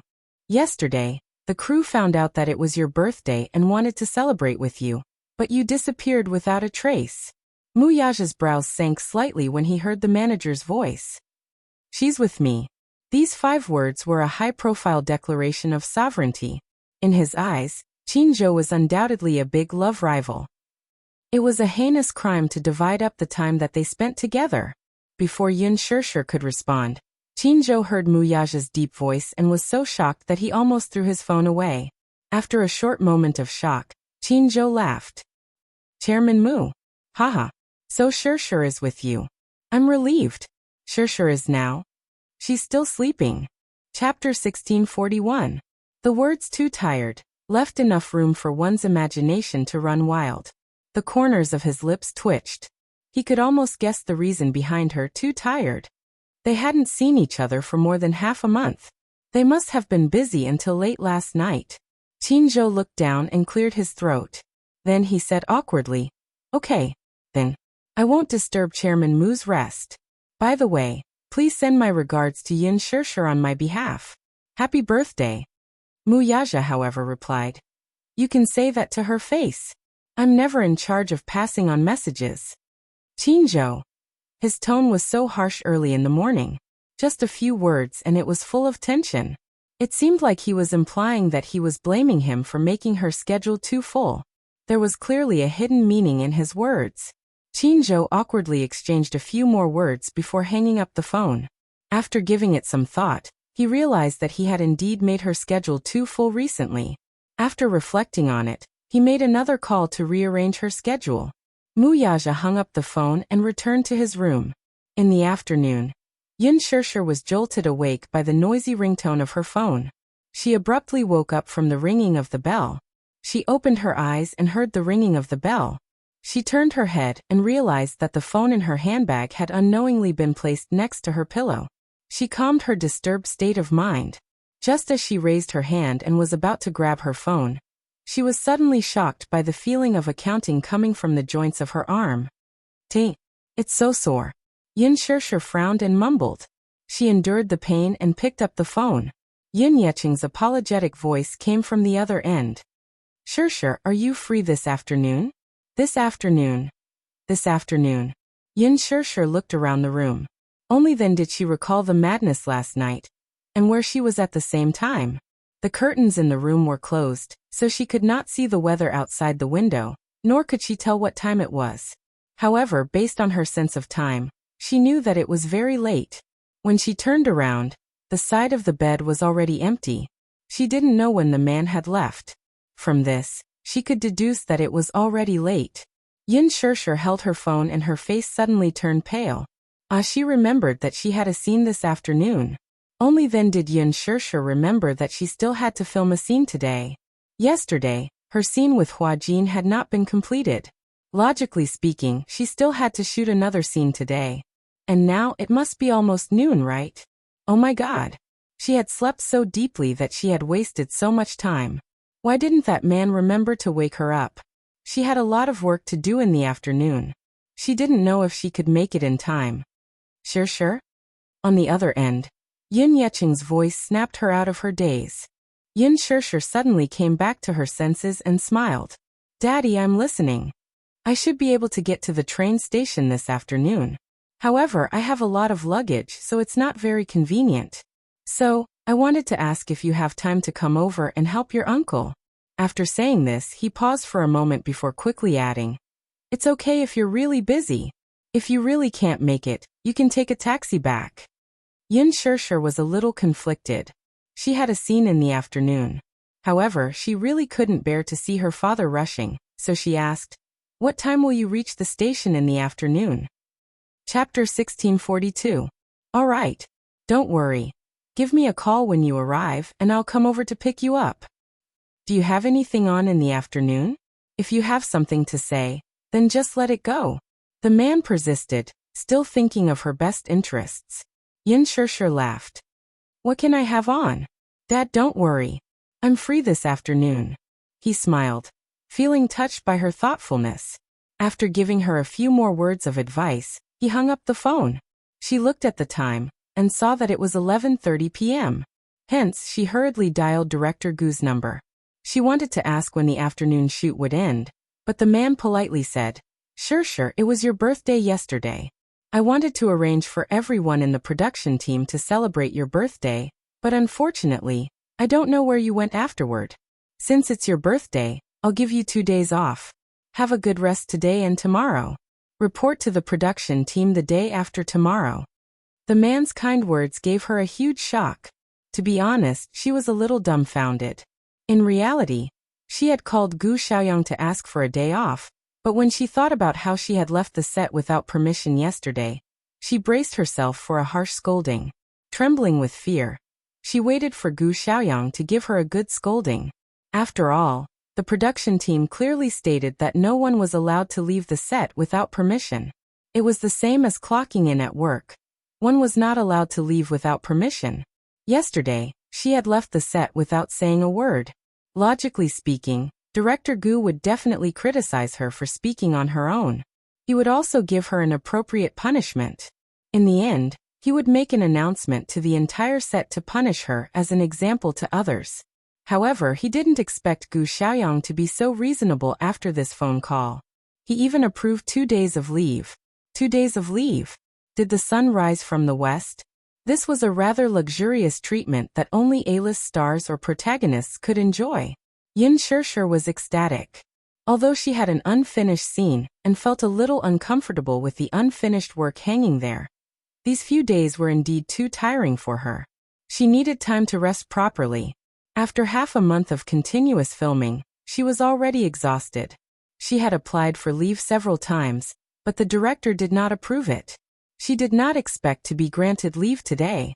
Yin Shirshir was so excited that she couldn't calm down. She put down her phone, sat up, and lifted the quilt to get out of bed. However, just as she lifted the quilt, she suddenly saw the ambiguous marks on her body. Especially the base of her thighs. There were actually bruises. She was so embarrassed that she couldn't even show her face. Her skin was very white and tender. Even if she was casually pinched without using any strength, it would leave an eye-catching mark. Not to mention the unrestrained battle last night. When she thought of this, Yin Shirshir felt extremely embarrassed. When she got off the bed, the moment her toes touched the ground, she almost fell down. Oh God, her thighs were sore and swollen, and her waist was so soft. She didn't know what had happened to her body after that night. When he got off the bed, his whole body was in a daze, and there was even a faint feeling of lack of oxygen. Rather than saying that he was crushed by the wheels, it would be more appropriate to say that his entire body felt like it was falling apart. At this moment, even moving his arms was strenuous. Yin Shirshir calmed down, gently massaged her waist, took a deep breath, and got off the bed. Chapter 1643. Pushing open the door, she was greeted with a room filled with warm sunlight. The sun was shining brightly outside the window. This was a luxurious suite that included a small business conference room, a living room, a bedroom, a bathroom, and a study room. Yin Shirshir put on a bathrobe and walked into the study room. She saw Muyaja sitting in front of the computer, staring intently at the screen. He was so focused that he didn't realize that Yin Shirshir was standing behind him. It was only when she leaned against his back and wrapped her arms around his shoulders that he suddenly realized that she had entered the room without him knowing. Are you busy? Yin Shirshir rested her chin on his shoulder and looked at the computer screen in front of him, only to realize, to her annoyance, that the files on the screen were actually a series of densely packed financial reports. Just looking at them gave her a headache. It turned out that he was dealing with the company's quarterly financial reports. She said guiltily, "Did I disturb you?" Muyaja smiled and patted the back of her hand gently. His voice was gentle as he asked, "Why don't you rest for a while? If you continue sleeping, it'll be night soon." Yin Shirshir paused and laughed. "Why didn't you wake me up when you were awake?" Muyaja raised his eyebrows and said innocently, "I saw that you were sleeping soundly and even snoring like a little pig. That's why I didn't wake you up." Snoring? Yin Shirshir was shocked. She was shocked and retorted with a red face. You're talking nonsense. I never snore when I sleep. Why didn't you snore? Muyaja wanted to tease her though, so he said in all seriousness. You're snoring really badly. Like a little pig. When I called you, you even smacked your lips. You don't look like a lady at all. She panicked. He was so serious that Yin Shirshir believed his words without a doubt. She really thought that she really snored when she slept. Oh my God. She snored. It was so embarrassing to snore when sleeping. In her impression, snoring while sleeping was a coarse behavior that only middle-aged men would have. She had always valued her bearing. When she thought about how she had actually snored and let this man hear it for a moment, she only felt her cheeks burning. It was incomparably embarrassing. Feeling conflicted, Yin Shirshir bit her lower lip. She wanted to cry but had no tears. Pouting, she carefully defended herself. Actually, it's normal for people to snore sometimes. Sometimes, when people are too tired, they will snore when they sleep. Don't. Halfway through her words, she felt embarrassed. She wanted to say that he didn't mind her. Muyaja, on the other hand, was tickled by his earnest attempt to absolve himself. Thus, he raised his hand and couldn't help but pinch the tip of her nose as he teased. You're not just snoring. I really want to take a picture of how ugly you look when you sleep. Ha! What's wrong with me? What do you mean not only? What's wrong with me? Muyaja nodded seriously. Yes. Does drooling count with drooling? Boom. Wait a minute. Yin Shirshir's face flushed red. Why was she drooling? Yin Shirshir was so shocked that she instinctively touched her mouth, but she didn't feel any saliva stains. Chapter 1644. Muyaja slapped her hand away. Stop touching. When I woke up in the morning, your saliva was all over my arm. I used a towel to wipe it clean for you. He said it so seriously that Yin Shirshir believed him even more. With a dejected look, she said, Why was I salivating? I really don't know. As she said that, she bit her lips in annoyance and cried out in her heart. It's over. Her ugly sleeping state was actually seen by this man. Yin Shirshir was very concerned about her image in his heart. Salivating and snoring. Why was she like those middle-aged men who picked their feet when she was asleep? Seeing her reaction, Muyaja found it cute and interesting. He couldn't help but curve his lips and snigger. Yin Shirshir heard him snickering and looked at him suspiciously. Alas, he was quick to restrain himself. By the time he looked at her, his smile had already disappeared, and he was looking at her with a straight face. He did not know how to laugh at all. I might really be too tired. I hope you don't mind. However, Muyaja harumphed coldly. Salivating and snoring. I can tolerate that. But do you know that talking in your sleep in the middle of the night, rolling up the blanket, and even kicking people, that's really too much? Yin Shirshir widened her eyes in shock and looked at him in disbelief. That's impossible. When I'm sleeping, I'm quite well behaved. I've never kicked people or talked in my sleep. Rolling up the blanket was especially too much. When I woke up in the middle of the night, the blanket on my body was gone. As he said that, Muyaja sighed helplessly. I really don't know how badly you tormented me last night. Yin Shirshir bit her lips. She really wanted to cry but had no tears. She really didn't know that she had so many bad habits when she was asleep. Muyaja even sneezed according to the situation, scaring Yin Shirshir so much that she didn't know what to do. Are you alright? It's fine. Muyaja frowned. She probably caught a cold. When Yin Shirshir heard this, she felt even more regretful. She wrapped her arms around his and said, I'm sorry, I didn't know. I really didn't know my sleeping posture was so bad. That was because I had always slept alone. You had never said that when I slept with him in the past. That's why I didn't know I had a bad sleeping posture. When Muyaja heard this, he laughed in his heart, but on the surface he pretended to be noble and cold, ignoring her. Yin Shirshir was even more frightened, thinking that what he said was true. She said pitifully, Did you catch a cold? If I catch a cold, I'll feel guilty. Just as she was racking her brains to come up with a way to smooth things over, the man's lips curled into a smile as he suddenly wrapped his arms around her waist. In just a split second, he had her in his embrace. Lowering his head to look at her, He lovingly planted a kiss on her cheek. Her. Little idiot, no matter how bad your sleeping posture is, I like it. Yin Shirshir was stunned. Looking at the playful look in his eyes, she suddenly reacted. Pointing at him, she complained. You weren't teasing me just now, were you? You just realized? Mu Yaja moved his face closer to hers. The playful smile in his eyes had a tinge of naughtiness as their noses touched. I like to tease you. He liked to see her flustered and helpless, like an anxious little bunny. Chapter 1645. This was probably one of the few disgusting interests that he could enjoy. Yin Shirshir punched him hard, but even though she used a lot of strength, it did not hurt him at all. He could not help but laugh. To him, this little fellow's strength was not worth mentioning at all. Muyaja, why are you so bad? You actually lied to me and said that my sleeping posture was bad. Hey, do you know that I almost believed you? Yin Shirshir felt extremely wronged.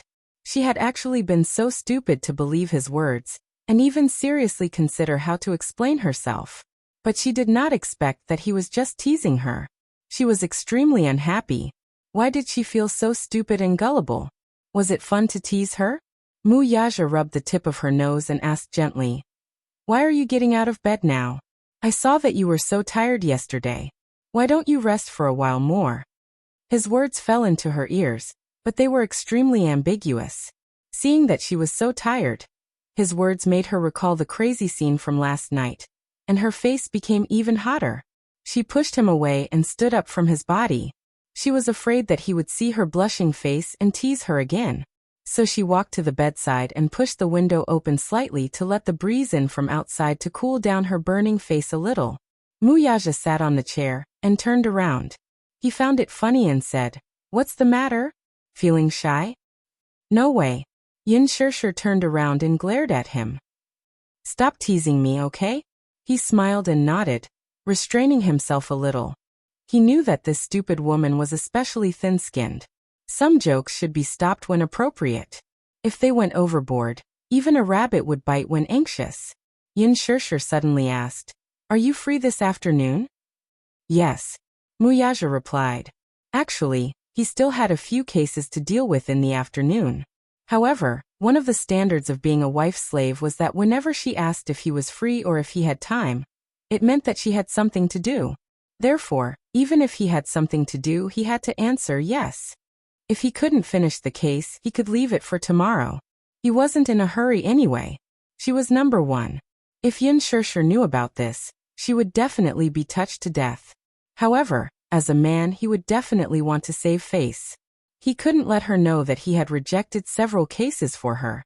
If she found out, she might secretly feel proud of herself. Seeing that he was free, Yin Shirshir asked, Can you come with me to pick someone up this afternoon? Oh, my father. Yin Shirshir smiled. He's coming back to Beijing today. He'll arrive at the train station in the afternoon. It should be around 4 o'clock. If you're free, come with me to pick him up. Muyaja smiled. Okay, I'll accompany you. When Yin Shirshir heard this, she was in a good mood. However, she suddenly thought of something and asked again. Are you really free this afternoon? I see that you are usually very busy. I happen to be free this afternoon. Okay. Love you. She hugged him by the shoulders and gave him a kiss before running to the bedroom to report to her father on the phone. Shirshir, can you prepare 2 cars this afternoon? No problem. Do you have a lot of luggage? It's like this. Chapter 1646. Yin Shirshir was taken aback by his words.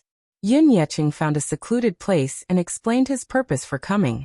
It turned out that Yun Yeho had initially refused to go to the capital for no other reason than that he knew what his wife was up to. She wanted to make use of this opportunity to escape from this destitute place, and, by basking in Yun Yecheng's limelight, secure a good job for her 2 daughters in the city. If she could find a decent job in the city, it would be a glorious thing. This job, however, was another matter altogether. She was mainly thinking that if she could find a wealthy husband for her 2 daughters in the city, then she wouldn't have to worry about the rest of her life. Furthermore, with Yin Yecheng in the city, she would not have to work so hard to serve him. She even planned to find a second love and marry another man in the city. After all, she was still young in her 40s. She could not let Yun Yeho drag her down for the rest of her life. If she could marry another man, she would decisively kick away the crippled Yun Yeho and live a happy life of her own. Women, after all. Husband and wife were birds in the same forest, but they would fly away in the face of disaster. Moreover, there was a saying that went, "A fine bird chooses a tree to nest in." Yun Yeho was crippled and had lost his ability to work. He would have to rely on others to take care of him for the rest of his life. She did not want to be a coolie, so she naturally had the idea of looking for a better job. How could he not see through her thoughts? After being married for so many years, he had long figured out what she was thinking. Moreover, he was now crippled, so his mind was very sensitive. When a person reached this stage, they would be able to see things and people clearly. It was especially so at this time that one could see through people's hearts. Therefore, he did not want to be a burden to Yun Yecheng, so he repeatedly emphasized that he would stay in his hometown and not go to the capital. Alas, no matter how his wife and daughters persuaded him, he would not waver. His wife was almost angered to death by him. In the end, it was Yun Yecheng who came to persuade him. He told him, "Brother, I'm bringing you to the capital so that I can take better care of you. It's been hard on you these past few decades. I'm the one who made you suffer. You don't have to worry about whether going to Shangjing will bring me any burden or trouble. This isn't something you should be worried about. Moreover, you're my younger brother. This is what I should do. Don't tell me you want me to leave you at home and watch you suffer. How can I, as your older brother, stand by and watch? I've seen everything you've done for the past few decades. When I was in my prime, you quietly took care of my old mother for me. When I was down and out, you secretly came to the capital and gave me your hard-earned money. And these past few decades, you've been fulfilling filial piety on my behalf. You've been responsible for so many years. You've been responsible for so many things that you shouldn't be responsible for. Now that you can't bear it anymore, it's time for me, your older brother, to take responsibility for you. Mother is no longer here, and you are one of the few things I care about in this world. Come with me to the capital, and let me take good care of you. Now that life is better, and Shirshir is also working hard, I have nothing to worry about other than you." Chapter 1647. Aho, don't say such things. In any case, I've already made up my mind to bring you back to the capital. You don't have to throw a tantrum, just listen to my arrangements. Yun Yeho was touched by this, but he could not say anything about it. Now that Yun Yecheng was bringing Yun Yeho to the capital, his troublesome wife and 2 daughters would, of course, follow suit. As a result, Xiang Yu and her 2 daughters had packed their bags and followed him excitedly to the capital to enjoy life. As mentioned earlier, when Yun Yeho was young, he worked at a construction site and earned enough money to build a new house in his hometown. After building the new house, he married his wife and gave birth to a pair of daughters. What happened in the end? Although they were not rich at first, they still led a stable life. Man proposes, God disposes. Yun Yeho got injured while working and became half paralyzed. With his pillar of support collapsing, the burden of living naturally fell on his wife's shoulders. She had a seriously ill mother-in-law and a half-paralyzed husband at home. Logically speaking, if he got injured at the construction site, it would be considered a work injury and he should be compensated. Alas, the contractor ran away with the worker's hard-earned money and could not be found. Not to mention compensation, he did not even get a single cent of his salary. As a result, he could only enjoy some subsidies from the village and rely on the few acres of farmland at home for his income. His wife was willing to work hard without complaint at first, but as time passed, she began to complain. Others were gradually leading better lives, but what about her? It was bad enough that her husband was useless, but he even became half-paralyzed while working at the construction site. Was this not equivalent to living as a widow? Not to mention earning money. She could not even live a normal life as a married couple. Although she had 2 daughters, she was not even 40 years old. She was at the age when she needed to live a life as a married couple. Now that she was half-paralyzed, she was practically a widow. This was even better. During the day, she had to farm outside, and when she returned, she had to take care of a seriously ill mother-in-law. Yun Yeho, who was bedridden, also needed to be taken care of. Gradually, her complaints increased. As a woman, She was also bullied outside. After all, the only man in the family had collapsed, so the villagers looked down on her and often made things difficult for her. At this time, one of her daughters failed to enter a university, so she sent her to work at the factory. As for the other, she was more promising and managed to enter a university.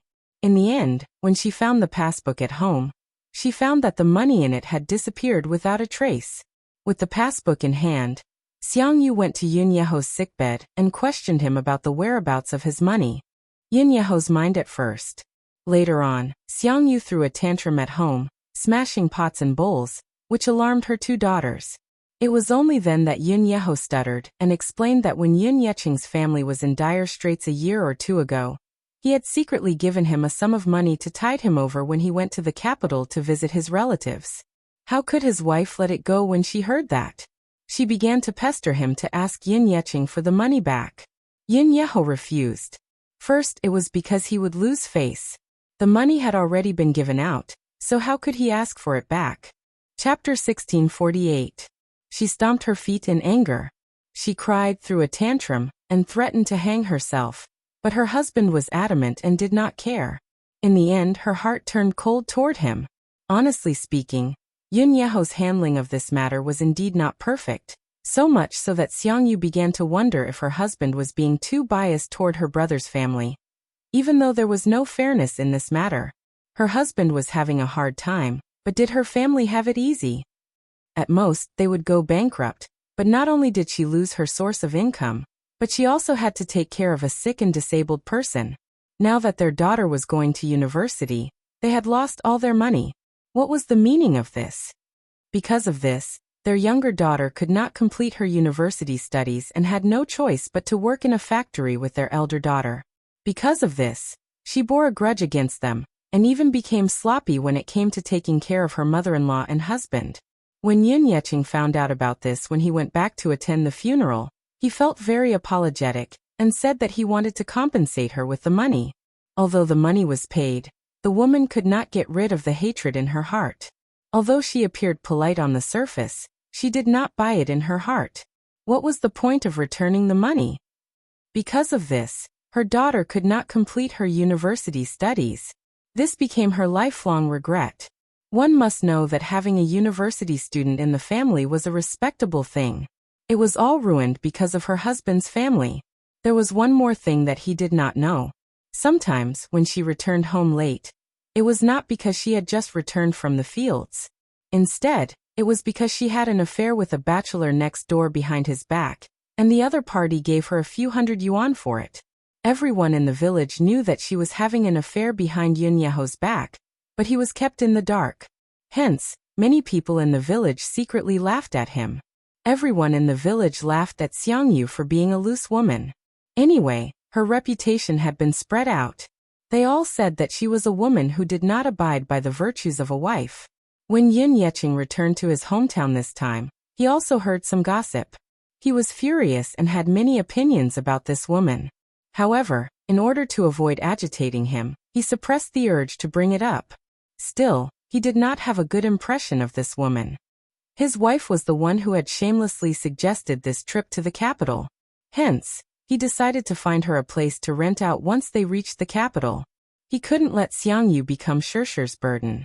At 4 in the afternoon, Yun Shishir and Mu Yaja arrived at the station early in the morning. Each of them drove a Mercedes-Benz SUV. Mu Yaja specially called for bodyguards to clear the road to prevent paparazzi from taking photos. They were all public figures. Naturally, they had to be on guard when they appeared in public. When the car arrived at the station, Yun Yeching gave her a call. Yun Yeching was stunned to see Mu Yaja, who was dressed in casual wear, standing in front of him, looking tall and slender. He then looked at Yun Shishir with suspicion in his eyes. Shishir, isn't this your university professor? Yun Shishir coughed and said, Dad, let's go home first. There are too many people here, so it's not convenient to talk. All right. Yun Yeching nodded and then turned to the wheelchair-bound Yun Yeho. Aho, this is Shishir. Can you still recognize her when she grows up? Chapter 1649. Yun Yeho stared at her for a long time before realization dawned on him. Oh my, Shishir. It's really you. I recognize you. I recognize you. He grabbed her hand and patted it as he lamented. Shirshir has grown up and is even prettier than when she was young. A girl changes 18 times between childhood and womanhood.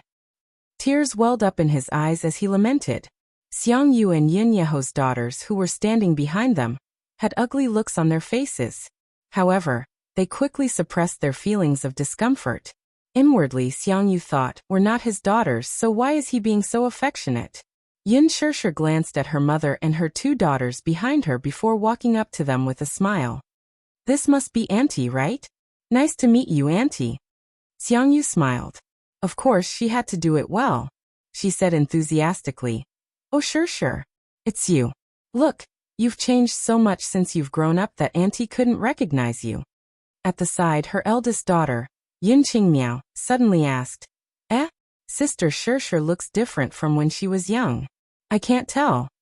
Yin Qingmiao was 3 years older than Yin Shirshir, and had met her once when she was young. Her other daughter, Yin Qinli, said disapprovingly, Sis, how many years has it been since you last saw Shirshir? You must have forgotten how she looks like. Yin Shirshir smiled and sweetly greeted, Sister Qingmiao, Sister Qinli. The two sisters went forward and shook hands with her, but for some reason, Yin Qinli looked at her strangely. Yin Qinli didn't really like her. After all, if not for Yin Yeqing's matter, she would not have failed to attend university and become a laughingstock. Mu Yaja walked forward, but when he appeared in front of the sisters, he instantly attracted the attention of the mother-daughter trio. He was too dazzling. Even though he was wearing sunglasses and a low-key casual outfit, standing silently beside Yin Shirshir, it was hard to ignore his powerful aura. His presence was too strong. Yin Qinli had only noticed Yin Shirshir at first, but Yin Qingmiao, on the other hand, had been sneaking glances at him from the start. Oh God, this man is so handsome. He was dressed so fashionably. Looking at the leather jacket he was wearing, it was obvious that it was expensive. Everything he was wearing was branded, right? This man must be very rich or has a good family background, right? Could it be Yin Shirshir's boyfriend? Xiang Yu also noticed him. She tugged on Yin Shirshir's sleeve and secretly asked, This. Yin Shirshir was once again put in a difficult position. At the side, Mu Yaja said expressionlessly, Hello Auntie, I am Shirshir's husband. The sudden sound made Yin Shirshir choke on her saliva. Cough.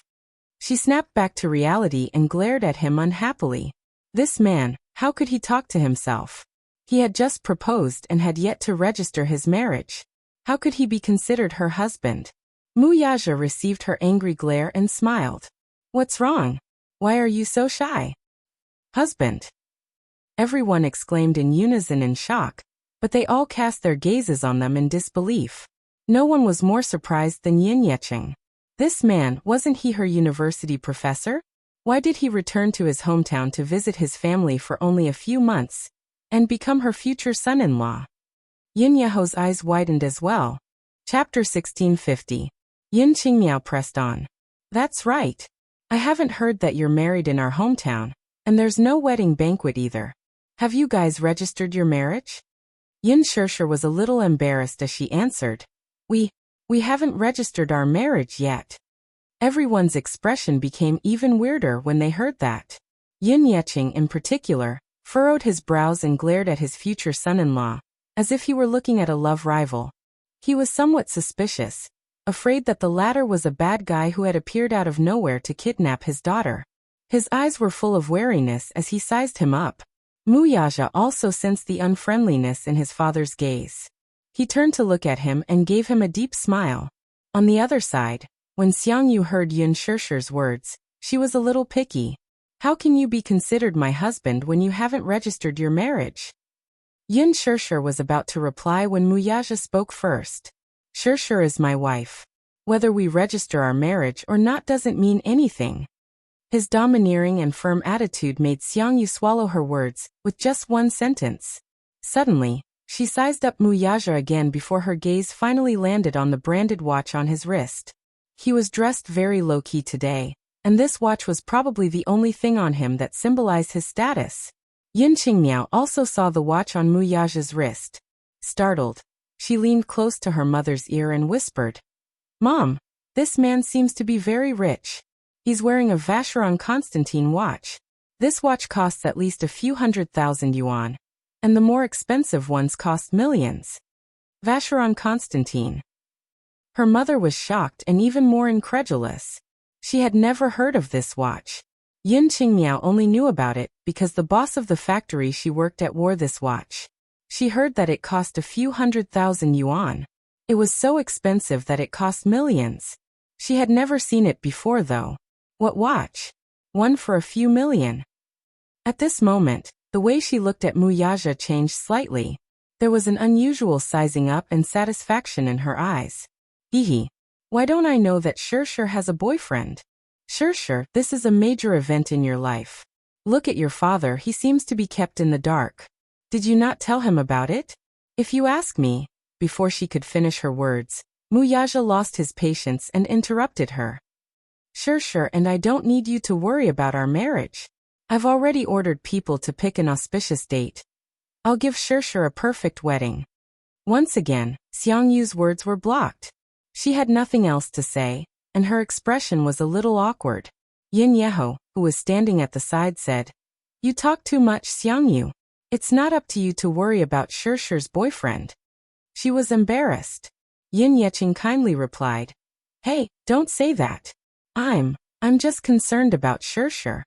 Xiang Yu rolled her eyes inwardly. "Care my ass. Who's asking you?" Yin Qingmiao and Yin Qinli, who were standing at the side, looked at each other and kept quiet. Yin Qinli in particular felt even more indignant. "I hate this Yin Shirshir. If not for Yin Yeqing's family, she would have gone to university. Now that she did not go to university, she had no choice but to work in the factory with her elder sister. Working 12 hours a day, she only earned 2,000 to 3,000 yuan a month. What about Yin Shirshir though? How did she find such a handsome husband to be? He was tall and handsome, even more handsome than the popular male celebrities on TV. Most importantly, his family background seemed to be quite good. Chapter 1651. What was that saying again? Comparisons were odious indeed. Mu Yaja's phone rang all of a sudden. He walked to the side and picked up the call. On the other end, Minyu informed him that the board of directors had some complaints after he postponed the meeting in the afternoon. Mu Yaja snorted. "Can't you handle this matter?" Minyu wanted to cry. Why did he have to take over this mess? After a moment of silence, he cautiously asked, "Boss, about tonight's dinner. I have something on." "What is it?" "You're meddling too much." Minyu fell silent again. Then Mu Yaja said, "Book a private room at West Tai Lake Restaurant tonight. I have a guest to entertain." Out of curiosity, Minyu asked, "Who is it?" A certain man said seriously, "My future father-in-law." Minyu. "What's wrong?" "No." He snapped back to his senses. "Okay, boss. I'll arrange it for you right away." Yin Qingmiao stole a few more glances at Mu Yaja's direction and secretly asked her younger sister, "Sister, look at his phone. What brand is it? It looks like the one the boss uses." "You're mistaken. The boss is using Apple's latest model, which costs a few thousand yuan. The one he's using seems to be of an inferior brand." "Is that so? Then I'm mistaken. I thought he's using Apple." Yin Qingmiao smiled. In their eyes, Apple phones were probably the most identifiable phones on the market. They were expensive and beautiful, and many people would spend months of their salary on them to make themselves look good. When they looked at Mu Yaja's phone again and saw no logo, they thought it was of an inferior brand. They were confused for a moment. This man is wearing such an expensive watch, so why is his phone of an inferior brand? It's too degrading. If Mu Yaja heard this, however, he would burst out laughing. This phone was a global limited edition custom-made by a technology company for high-end customers. Therefore, there was no logo on it, making it luxurious yet low-key. Yun Yeqing suddenly pulled Yin Shirshir aside and asked in a hushed voice, "Shirshir, is what he said true?" "What? He's your boyfriend?" Her father was perplexed. "Didn't you tell Dad that he's your university professor? How did he become your boyfriend when Dad wasn't around? When did this happen?" In fact, he was well aware of the man's identity. Yin Shishir had lied to him and said that he was a university professor. However, he had seen this man standing next to Yu at the hospital that time. Their facial features were so similar. How could she lie to him? Hence, he guessed that this man was from the Mu family. But the Mu family in the capital, however, he was from a wealthy family with such a high threshold. He was afraid that Shishir would be wronged if she were to be with this man. Dad. Yin Shishir did not know what he was worried about. She hugged his arm coquettishly. I'll explain this to you when we get back, okay? Yin Yeching's expression softened as he nodded. All right. You're not young anymore, so it's understandable for you to find a partner. However, you must keep your eyes open when you're looking for a partner. If you're going to spend the rest of your life together, you must find someone you like and suitable.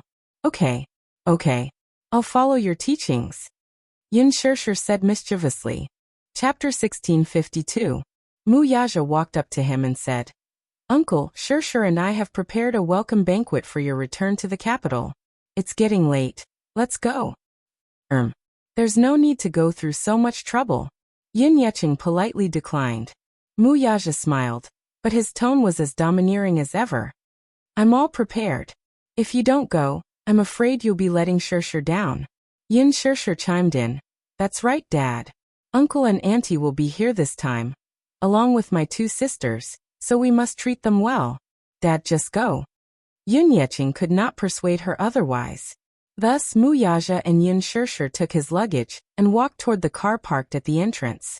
Yin Qingmiao had just reached the entrance when she saw two Mercedes-Benz cars parked there. One was a black Mercedes-Benz AMG, while the other was a white Mercedes-Benz AMG. Yin Qingmiao did not understand cars, but she could recognize the logo. Just the Mercedes-Benz logo alone was enough to shock her, and there were two of them. This time, she was certain that Yin Shishir's boyfriend was not simple. Jealousy grew in her heart. Yin Shishir busied herself with putting their luggage into the car. Yin Yeching was trying to think of a way to carry his brother into the car, when Mu Yaja stopped him. He bent over and with a little force, easily carried his brother into the back seat of the car. This hormonal action made Yin Qingmiao and Yin Qinli blush, and their hearts beat faster. Yin Shishir put the luggage in place, closed the trunk, and walked to the two sisters with a smile. Sister Qingmiao, Sister Qinli, get in the car. Yin Qingmiao frowned, feeling a little uncomfortable. She did not know why, but standing in front of Yin Shishir, she felt ashamed of her inferiority. Today, Yin Shishir was wearing a socialite blouse, slim-fit trousers, soft UGG boots, and a snow-white trendy jacket. She looked pure and charming. Just like her name, she was gentle and elegant. One look and one could tell that she was a lady from a prestigious family. She exuded an aristocratic aura from head to toe, which made Yin Shishir feel inexplicably inferior. She lowered her head and looked at herself.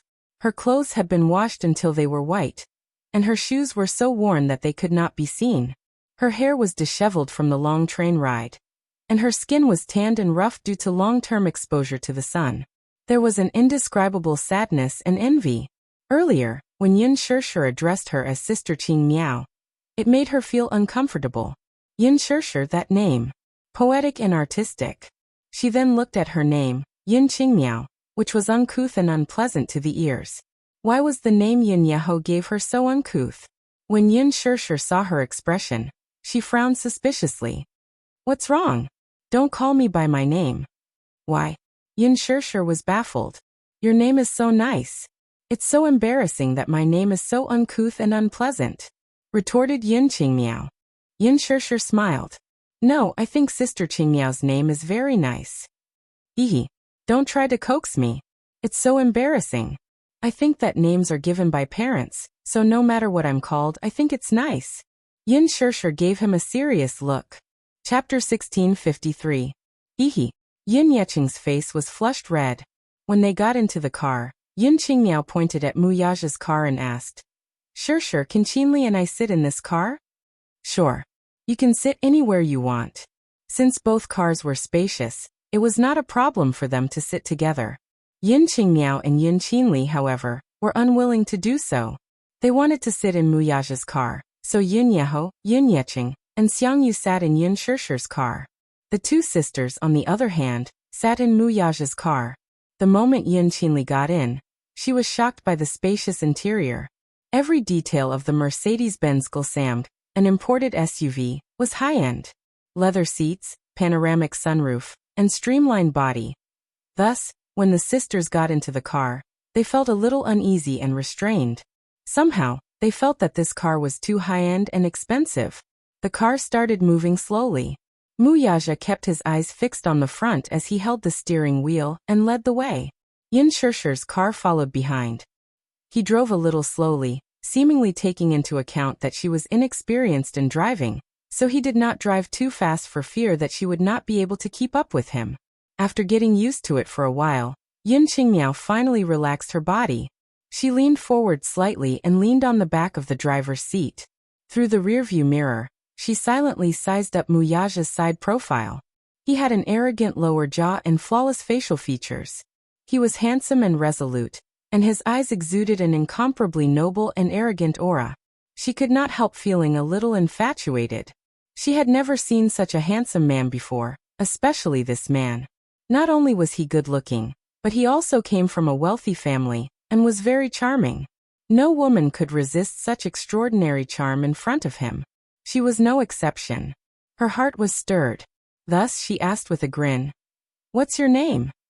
Yin Qinli, who saw that her sister actually dared to strike up a conversation with this unapproachable man, was instantly interested and moved forward. Muyaja stared at him, but his voice was cold. "In the future, you can call me brother-in-law." "Brother-in-law?" Yin Qingmiao laughed dryly at that. "That's not very nice, is it? You're not even engaged yet, so it's not appropriate for me to call you brother-in-law now." Muyaja frowned slightly but did not say anything. "Tell me your name. I don't even know your name." Yin Qinli also chimed in. "That's right." Muyaja suddenly said, "Pay attention to your seats." Yin Qingmiao and Yin Qinli exchanged glances before turning to look at their seats curiously, not understanding what he meant. "Ah, what do you mean? I don't understand." Muyaja said, "Seatbelt." Yin Qingmiao grabbed the seatbelt, but she was still confused. "What's wrong with the seatbelt? Fasten it." Yin Qingmiao did not know whether to laugh or cry. "Why are you fastening the seatbelt?" Muyaja raised a brow impatiently, and then turned the steering wheel abruptly, making a sharp turn.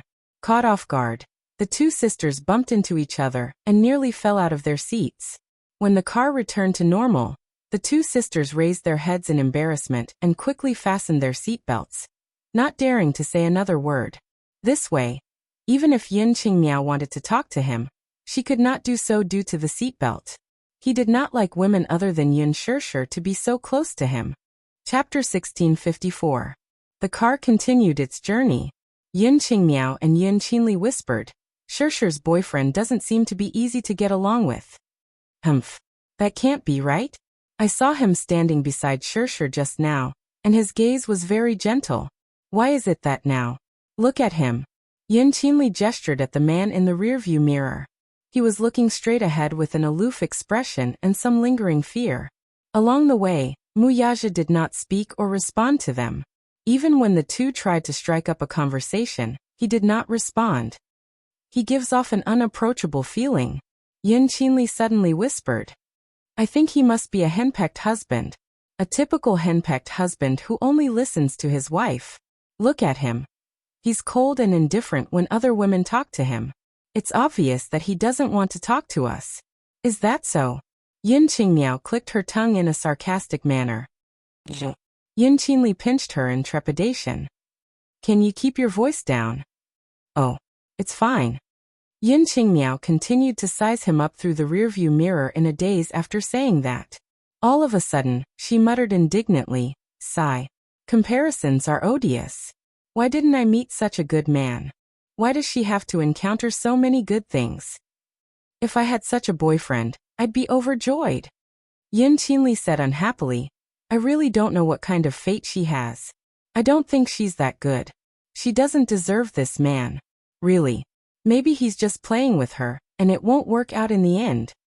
She lowered her voice, thinking that Muyaja could not hear her. Unexpectedly, Muyaja's hearing was so amazing that he heard their whispers loud and clear. Impatient, he reached out to change the air conditioner's gear and blew the cold air into the back seat. He was cold resistant, and since he had turned off the air conditioner vent in the driver's seat, he could not feel the cold air. The back seat was not so comfortable though. Cold air was coming out of the room, blowing.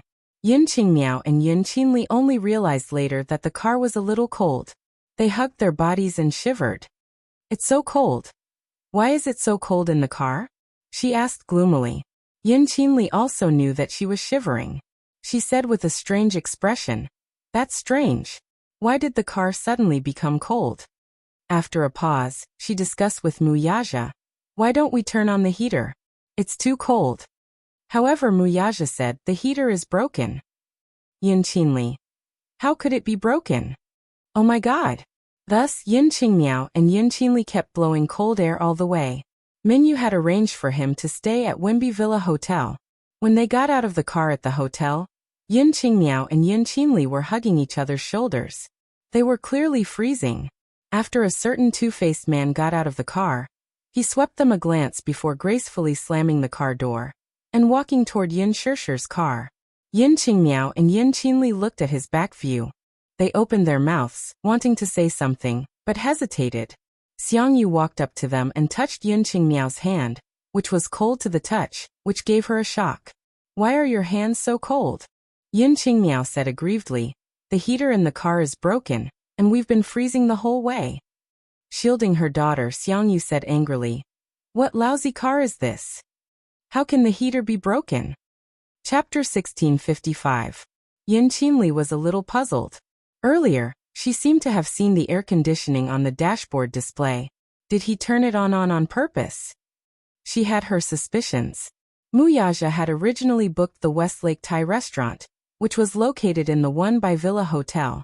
It was considered a high-end restaurant. Although it could only be considered high-end, the dishes in the restaurant were sumptuous and delicious. After stabilizing the car, Yin Shirshi helped Yin Yeqing out of the car. As for Yin Yeho, he was naturally carried out of the car by Muyaja, who then pushed his wheelchair into the hotel. At first, Yin Yeho was a little restless and politely declined the offer. From their first meeting, he could tell that this man was of noble status. He was either rich or powerful, so he felt somewhat flattered to have him push his wheelchair. Muyaja, however, simply said, "You're not in good health, so just sit still. You don't have to worry about anything else." Hearing this, Yin Yeho did not say anything else. His flushed face showed that he was in a good mood. Yin Shirshi snickered when she saw this. This fellow is quite good at doing things. Inside the hotel, the restaurant manager naturally did not dare to delay the arrival of a distinguished guest. He led the waiters to line up at the entrance to welcome him. The lobby manager could not hide his joy and excitement when he saw Muyaja. He immediately went up to him and was about to greet him when Muyaja stopped him in time. "Don't make a fuss. I'm just here for a meal." In other words, he hoped that the man would keep a low profile and not address him as Chairman Mu, lest he was bluffing. The lobby manager kept quiet when he heard this. Naturally, he understood the underlying meaning of his words and nodded with a smile. "Chairman Mu, the private room is ready for you. This way, please." Even though he was told to keep a low profile, he still had to address him as Chairman Mu. Otherwise, it would be breaking the rules. He gave the waiter beside him a look, and the latter immediately stepped forward to help Muyaja push the wheelchair into the elevator. The elevator in the hotel was not big, so when Yin Shirshi stepped inside, it was already overloaded. Seeing this, Yin Qingmiao giggled. "Shirshi, why don't you walk up? It's only the 5th floor anyway." Yin Shirshi nodded. "All right. Then I'll walk up.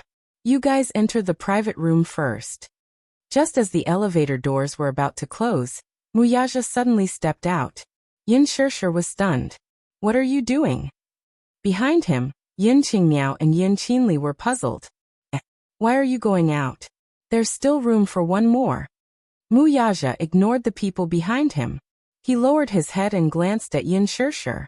He reached out, took her hand, and interlocked his fingers with hers. "I'll go with you."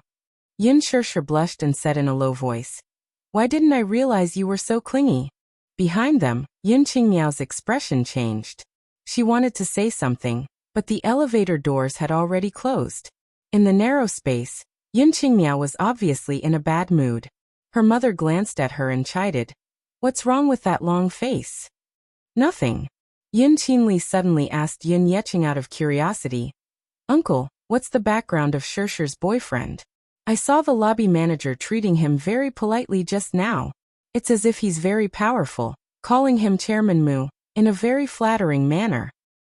Chapter 1656. Yun Yeqing let out a dry chuckle but did not reply.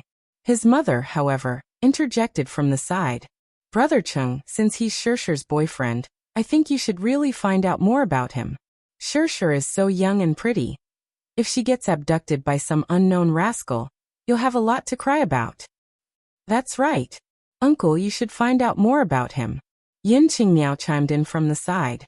Yun Yeho, who was in his wheelchair, clicked his tongue and reprimanded. Why are you poking your nose into other people's business? He's Shershir's boyfriend. Why are you all so concerned about him? You. Yun Yeho. What's wrong with you today? Why are you always pouring cold water on me? His wife retorted in dissatisfaction, unwilling to be outdone. Yun Yeqing tried to smooth things over. Oh dear. Today is a rare happy day, let's not bicker.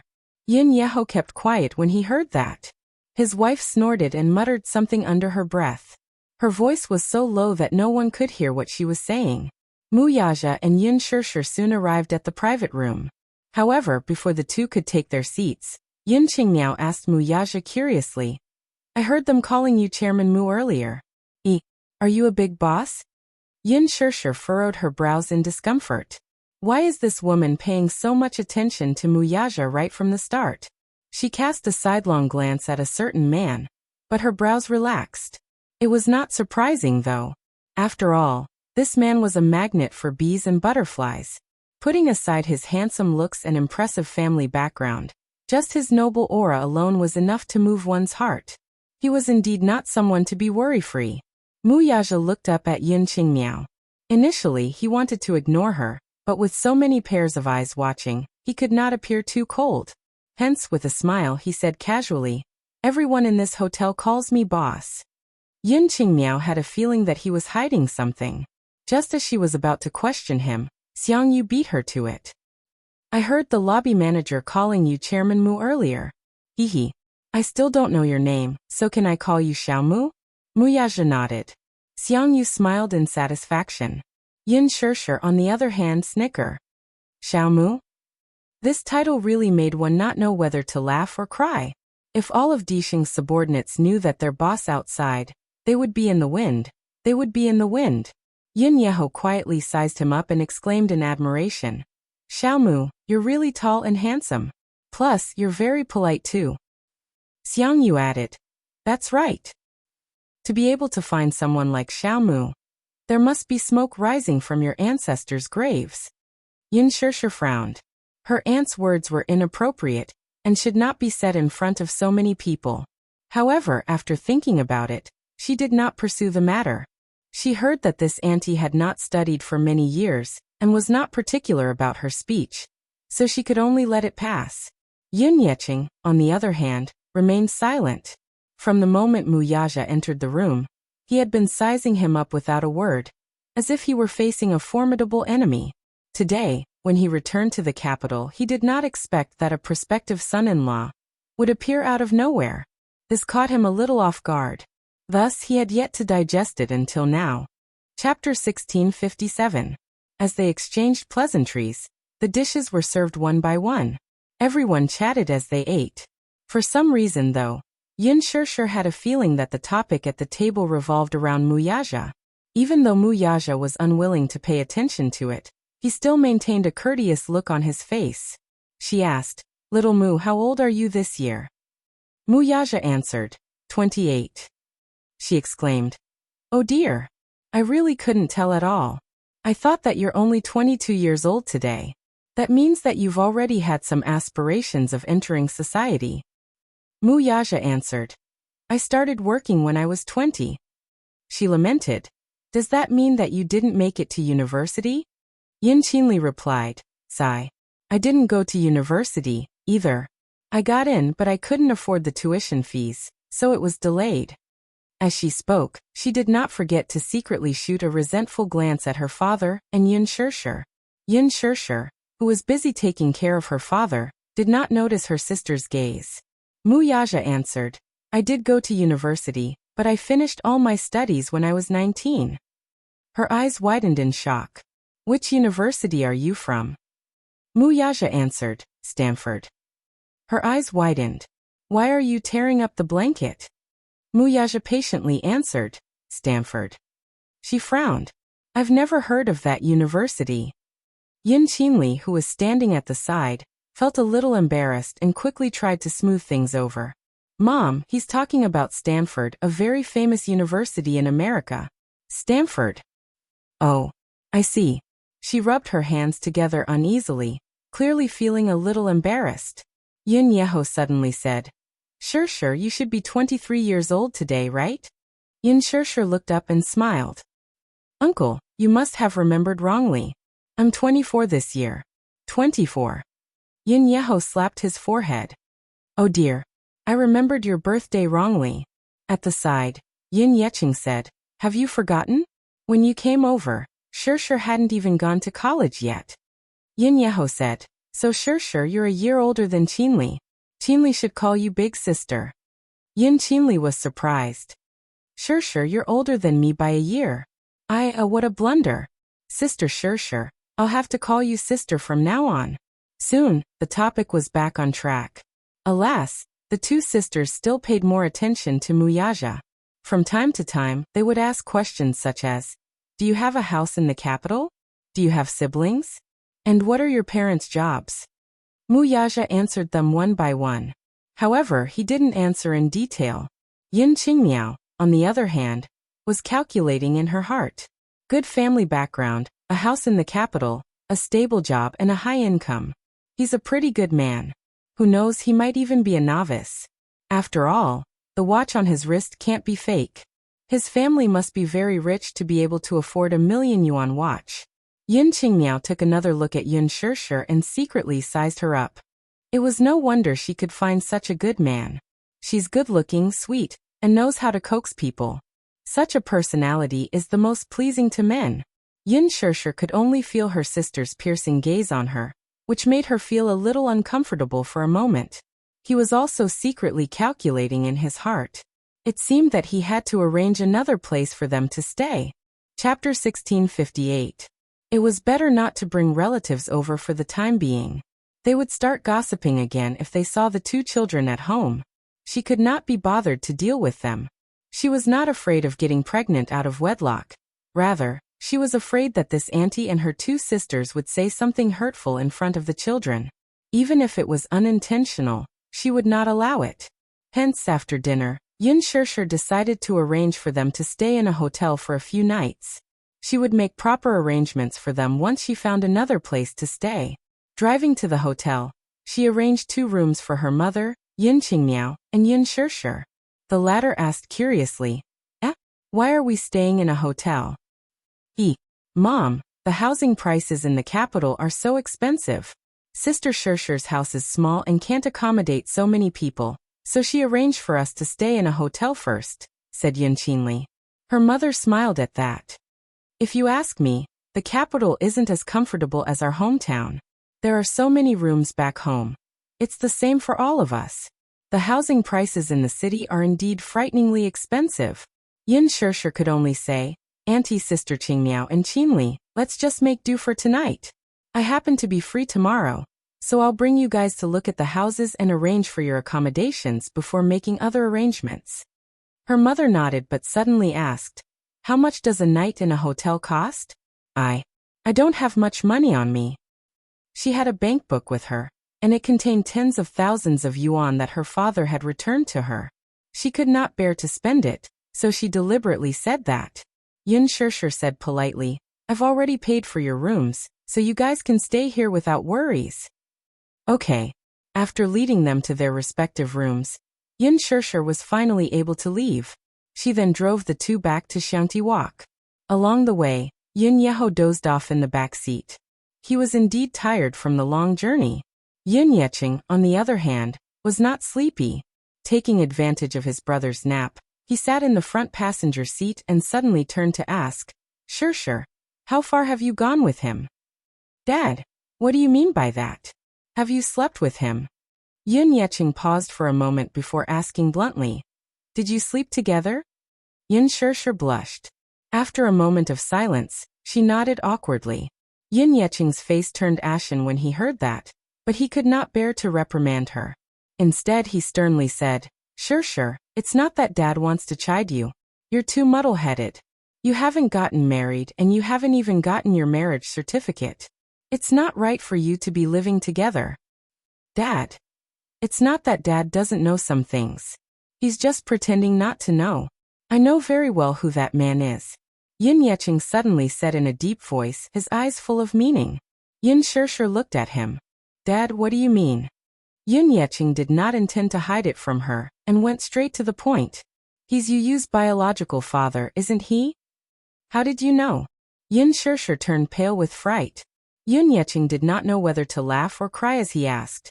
Do you really think that Dad's eyesight is bad because of his old age? Who would believe that he's not Yu's father when he's standing next to him? Yun Shirshir was speechless. How could she have neglected this point? In fact, Muyaja and Yu did resemble each other, but sigh. Chapter 1659. Shirshir, you're not young anymore. There are some things that I shouldn't say to you anymore. You should know better. If you two have already registered your marriage, I won't interfere with your marriage. Who knows if he's sincere to you, though? In today's society, a man's heart is like a needle at the bottom of the ocean. You may think that he's sincere to you, but it's hard to tell. Who knows if he'll be the one you'll end up spending the rest of your life with? Her father's words were well-intentioned and persuasive, but each of them was like a gem. Yun Shirshir bit her lower lip as she stared ahead with her hands on the steering wheel. It was not unreasonable for him to say that. She could empathize with his concerns. As a father, it was understandable for him to be worried that his daughter would be cheated by an outsider. It was just that he did not know Muyaja well, so it was understandable for him to have such worries. He said, after registering your marriage, I won't be able to control what happens between the two of you. However, before you register your marriage, you have to be mindful of your chastity, so you're not allowed to live with him until then. Do you understand? Yun Shirshir nodded her head. Also, I have a question that I want to ask you personally. Answer me honestly. Yun Shirshir replied, Go ahead, Dad. Do you really like that man? Or is it because you've given birth to his child that you're willing to make do with him? If it were the latter, he might not agree to it. A marriage made for the sake of a child would not be a happy one. He wanted her to be happy and healthy. That was enough for him. He did not ask for riches or fame. All he wanted was for her to be able to choose the man she loved and spend the rest of her life in bliss. At the traffic light junction, she stepped on the brakes and turned to look at him seriously before nodding her head solemnly. The car stopped in the garage. As Muyaja walked over, he could feel Yun Yecheng's vigilant gaze on his back, which was like a prick. He turned to look at Yun Yecheng, only to see the latter regain his composure in an instant. Muyaja didn't think too much about it, and carried Yun Yeho to the wheelchair. At the side, Yun Yecheng reminded her repeatedly, Be careful. Muyaja said, Don't worry, I can handle it. Yun Yecheng nodded, but his mind seemed to be elsewhere. When they entered the house, Yu and Xiao Yichen heard the commotion and rushed to the door enthusiastically, only to be stunned when they saw Yun Yecheng and Yun Yeho, whom they had never met before. Grandfather, who is this? Yu asked in surprise. Yun Yecheng was equally surprised to see another tall child standing beside Yu. This child looked similar to Yu. He stared blankly for a moment before he suddenly reacted. Back when Shirshir was a surrogate mother for the Muse, she was pregnant with twins. However, 7 years ago, Yu stopped breathing when she was born. The Muse came and took away the other child, leaving behind the missing Yu. This child was probably the other healthy child. Xiao Yichen looked at Yu, then at Yun Yecheng, and finally at Yun Yeho in the wheelchair. Chapter 1660. Xiao Yichen was also quick-witted and had a sweet tongue. Hence, he followed Yu and enthusiastically called him Grandpa. This greeting almost melted Yun Yecheng's heart. He squatted down in front of him and hugged him. Little guy, what's your name? Xiao Yichen was not at all afraid of strangers. His lips curled into a confident smile. My name is Mu Yichen. Grandpa, you can call me Xiao Yichen. Xiao Yichen. You're so obedient. So obedient. Yin Yeqing lovingly caressed his tender face. But his heart was filled with emotions. 7 years ago, he had brushed shoulders with this child. Back then, when the child came out of the delivery room, he was wrapped in swaddling clothes and wailing loudly. The Mu family was very strict in protecting him, with bodyguards in black leading the way. At the entrance of the delivery room, there were nurses from the Mu group's private hospital waiting to take the child away. As he passed by, he caught a glimpse of the child's wrinkled and red face and his tender little hands waving about in the swaddling clothes. At that time, he had the urge to snatch the child away from them, but he knew that such an outcome would be terrible. Hence, he restrained his impulse. Other than that one time, they had not seen each other for 7 years. Yin Yeqing could not help but size him up seriously. His small face was fair and translucent, as if it was carved out of jade. It was especially adorable, pure and charming. His eyes were similar to Yin Shishir's, but his silhouette resembled his father's handsomeness. For a moment, Yin Yeqing was touched. He could not help but hug the child's shoulders and caress him over and over again. Yin Yeho, on the other hand, felt incredulous when he saw this. Who were these two little guys? Their eyes were very similar to Yin Shishir's. However, thinking about it, he felt that something was amiss. Yin Shishir was only 24 years old and unmarried. Where did these children come from? Yin Yeho looked at the two children and then at Yin Shishir, but out of courtesy, he did not ask any questions. Yin Shishir moved the luggage into the cloakroom and began to get busy. Mu Yaja was carrying his luggage through the door when he saw this scene. He was stunned for a moment before he said in a deep voice, Xiao Yichen, come over and help. Seeing this, Yin Yeqing shielded the child and immediately said, I'll do it. Let me do it. The luggage is too heavy for a child to carry. Xiao Yichen stopped him out of filial piety. No need. Grandpa, let me do it. You might not be as strong as me. As he spoke, he ran briskly in front of Mu Yaja, picked up a bag in each hand, and sprinted towards the cloakroom, leaving behind a horrified Yin Yeqing. This child, divine power. So strong. This package weighed at least 20 pounds, maybe even 30 pounds. Yet this child was carrying one in each hand. This was too heaven-defying. Yin Yeqing was truly shocked.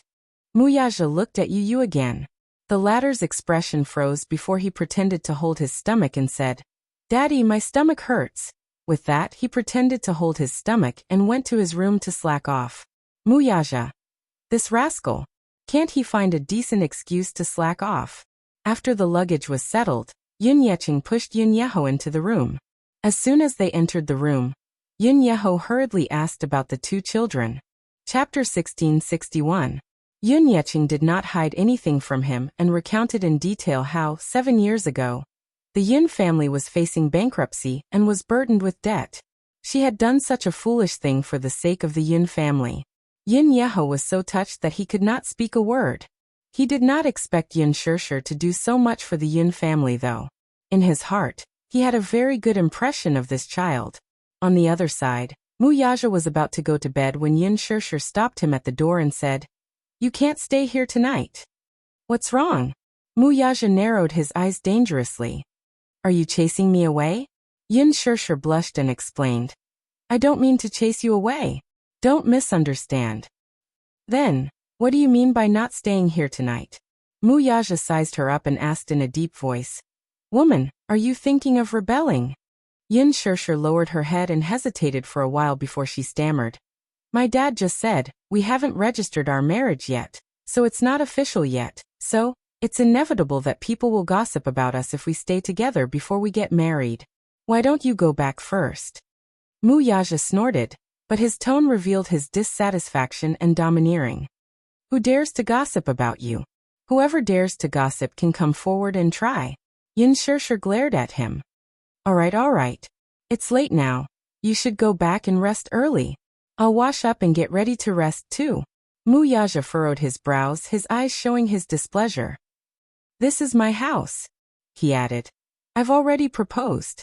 Could it be that this was not official enough? Yun Shirshir explained. But a proposal doesn't mean marriage. We haven't registered our marriage yet, so we're not husband and wife. It's fine if my dad isn't around, but now that he's home, he'll definitely be afraid of me being gossiped about if he sees us sleeping in the same room. He's old, so his thinking must be a little old-fashioned, but it's for our own good. Muyaja. He held onto the door frame to block the door and questioned her. It's so late now. Where do you want me to stay? That's true. Although he had a lot of properties under his name, he had been living here most of the time. He rarely returned to the Mu family. Mu Sheng's health was not good, so he would visit him occasionally, but he rarely stayed at home. The other houses were cold and cheerless. There was no hot water or electricity, let alone a change of clothes. She actually wanted to chase him away?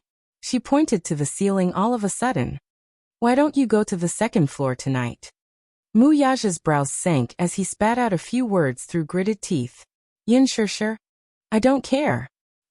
With that, she gave him a shove and locked the door with a bang. D****. It looked like this silly woman was really determined to keep him at the door. Mu Yaja's face was filled with displeasure when the two little lads mocked him from behind. Yu.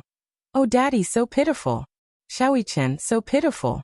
The man's face turned green. He turned around abruptly, and saw Yu and Xiaoyichen standing together in the corridor. They had the tacit understanding to cover their mouths with their hands and secretly mock him. Yu. Tisk tsk. It's so pitiful no matter how I look at it. Chapter 1662. Yu. Poor daddy, you're exiled just like that. Xiaoyichen. Exiled just like that. Yu. How does it feel to be exiled to the borders? Xiaoyichen. How does it feel? Yu. Does it feel sad and wronged? Xiaoyichen. Does it feel wronged? Yu. He. Serves you right. Xiaoyichen. He. Serves you right. The two little rascals sang the same tune and mocked him mercilessly. Muyaja's face fell instantly. Are you tired of living? Muyaja clenched his fists, making a few strange sounds. Or are you saying that you're so capable that you dare to make sarcastic remarks about daddy? Xiaoyichen was afraid of his expression and gulped nervously.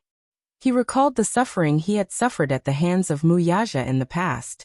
Thus he admitted defeat and hid behind Yu in fear. However, Yu didn't fall for this trick. She wasn't afraid of his threats and wasn't afraid of his expression at all. Since she had her mommy's support, she put her hands on her hips and looked at him smugly. Daddy, it's very tasteless of you to threaten two 7-year-old children. Muyaja. This sharp-tongued little rascal was unmoved by force or persuasion. He narrowed his eyes and said, Go back to your room and sleep. Daddy, why are you so fierce? Yu covered her mouth and snickered. She said mercilessly, Hey look, I was being kind and wanted to say that if you don't know how to make a blanket, I could be kind and help you make a blanket. But you're so fierce, I'm not going to help you. After she finished speaking, Yu held Xiaoyichen's hand and swaggered back to their room. She closed the door with a bang. Muyaja clenched his fists. This kid. His ability to hit someone when they are down was not small. There was a master bedroom on the second floor. However, there was no blanket, only a mattress. Muyaja had no choice but to fend for himself. He rummaged through the cabinets and took out sheets, blankets, and a set of silk quilts. After tidying them up, he went to the bathroom, took a hot bath, and went to sleep. There's a phrase called sleepless nights. These words were vividly reflected. Throughout the night, a certain man tossed and turned, but still could not fall asleep. In the dark room, the man opened his eyes that were as cold as the moon and stared at the ceiling, but he felt inexplicably irritated. Perhaps it was because he was used to having her by his side during the long nights. Without her by his side, it was easy for him to lose sleep. During the 2 weeks that she was on set, whenever he couldn't sleep, he would get up, smoke a few cigarettes, read a few emails, and go through a few reports. He would only feel sleepy when he lay in bed at dawn. And last night, with her by his side, he slept exceptionally peacefully. Then what about her? Would she get used to not having him by her side? Or would she fall asleep peacefully as usual? He stretched out his arms a little dejectedly, propped himself up, and laid on his side. Yin Shirshir's hazy sleeping face seemed to be reflected in his eyes. He couldn't help but reach out to touch it, but it instantly disappeared into thin air. He rubbed his forehead in frustration, feeling extremely frustrated. The next morning, Yin Shirshir had just finished washing up. When she walked out of the bedroom, she saw Muyaja sitting in the living room, smoking a cigarette and flipping through the newspaper. He leaned against the sofa lazily. His neat black hair was slightly messed up by the morning breeze outside the window, covering his pair of deep eyes. As a result, she couldn't see his expression clearly. She was stunned. "You're up so early?" When Muyaja heard her, he raised his head, put down the newspaper, and walked towards her. Chapter 1663. His first sentence was filled with an unquestionable power. Yin Shirshir had just woken up, but faced with his words, she was a little confused. In a daze, she replied instinctively, "In the drawer of the TV cabinet in the bedroom." "Why?" Muyaja walked around her, and went straight into the room. Yin Shirshir was even more confused as she followed him into the room. However, she saw Muyaja squatting in front of the TV cabinet, pulling open the drawer and rummaging through the cabinets. Finally, he found her household register among a stack of documents. "What do you want to do with my household register?" Yin Shirshir furrowed her brows as she stared at his cold and deep face. She was a little guarded, but after racking her brains, she still couldn't figure out what he was trying to do. Muyaja ignored her words and flipped open the household register until he reached her page. Then he grabbed the household register in his hands and suddenly stood up. He was so tall and straight that it made the room seem small and narrow in an instant. Yin Shirshir saw him holding the household register tightly, and was even more puzzled. She couldn't figure out what he was trying to do so mysteriously early in the morning. However, she saw him walk in front of her and get close to her. He lowered his head and asked, "Where is your identity card?" It's in my wallet." Yin Shirshir didn't understand, but she still answered obediently. "Where is your wallet?" Yin Shirshir blinked. In the glove compartment of the car." Muyaja suddenly grabbed her and walked out of the door in big strides. Yin Shirshir struggled for a while and asked with furrowed brows, "Muyaja, you're being so mysterious early in the morning. I can't figure out what you're trying to do." "Follow me." Yin Shirshir was stunned and asked in confusion, "Follow you where?" He turned his head abruptly and stared into her eyes as he enunciated each word clearly. "I propose to you, HM?" Yin Shirshir nodded her head belatedly. "Yeah, you promised me." "And?" Muyaja said again, but his handsome eyes flashed with a touch of light. Yin Shirshir pursed her lips, but there was a hint of shyness on her face. She didn't know whether to laugh or cry as she said, "Why are you asking this? I don't understand the meaning behind your words. Answer me first." Muyaja paused. His tone was so strong that no one dared to defy him. "You promised me him?" Yes. Yin Shirshir was stunned. She felt that the man standing in front of her seemed to be possessed early in the morning. When she woke up, she saw him sitting on the sofa, flipping through the newspaper. She saw that he looked a little tired, but she couldn't figure out when he had slept last night.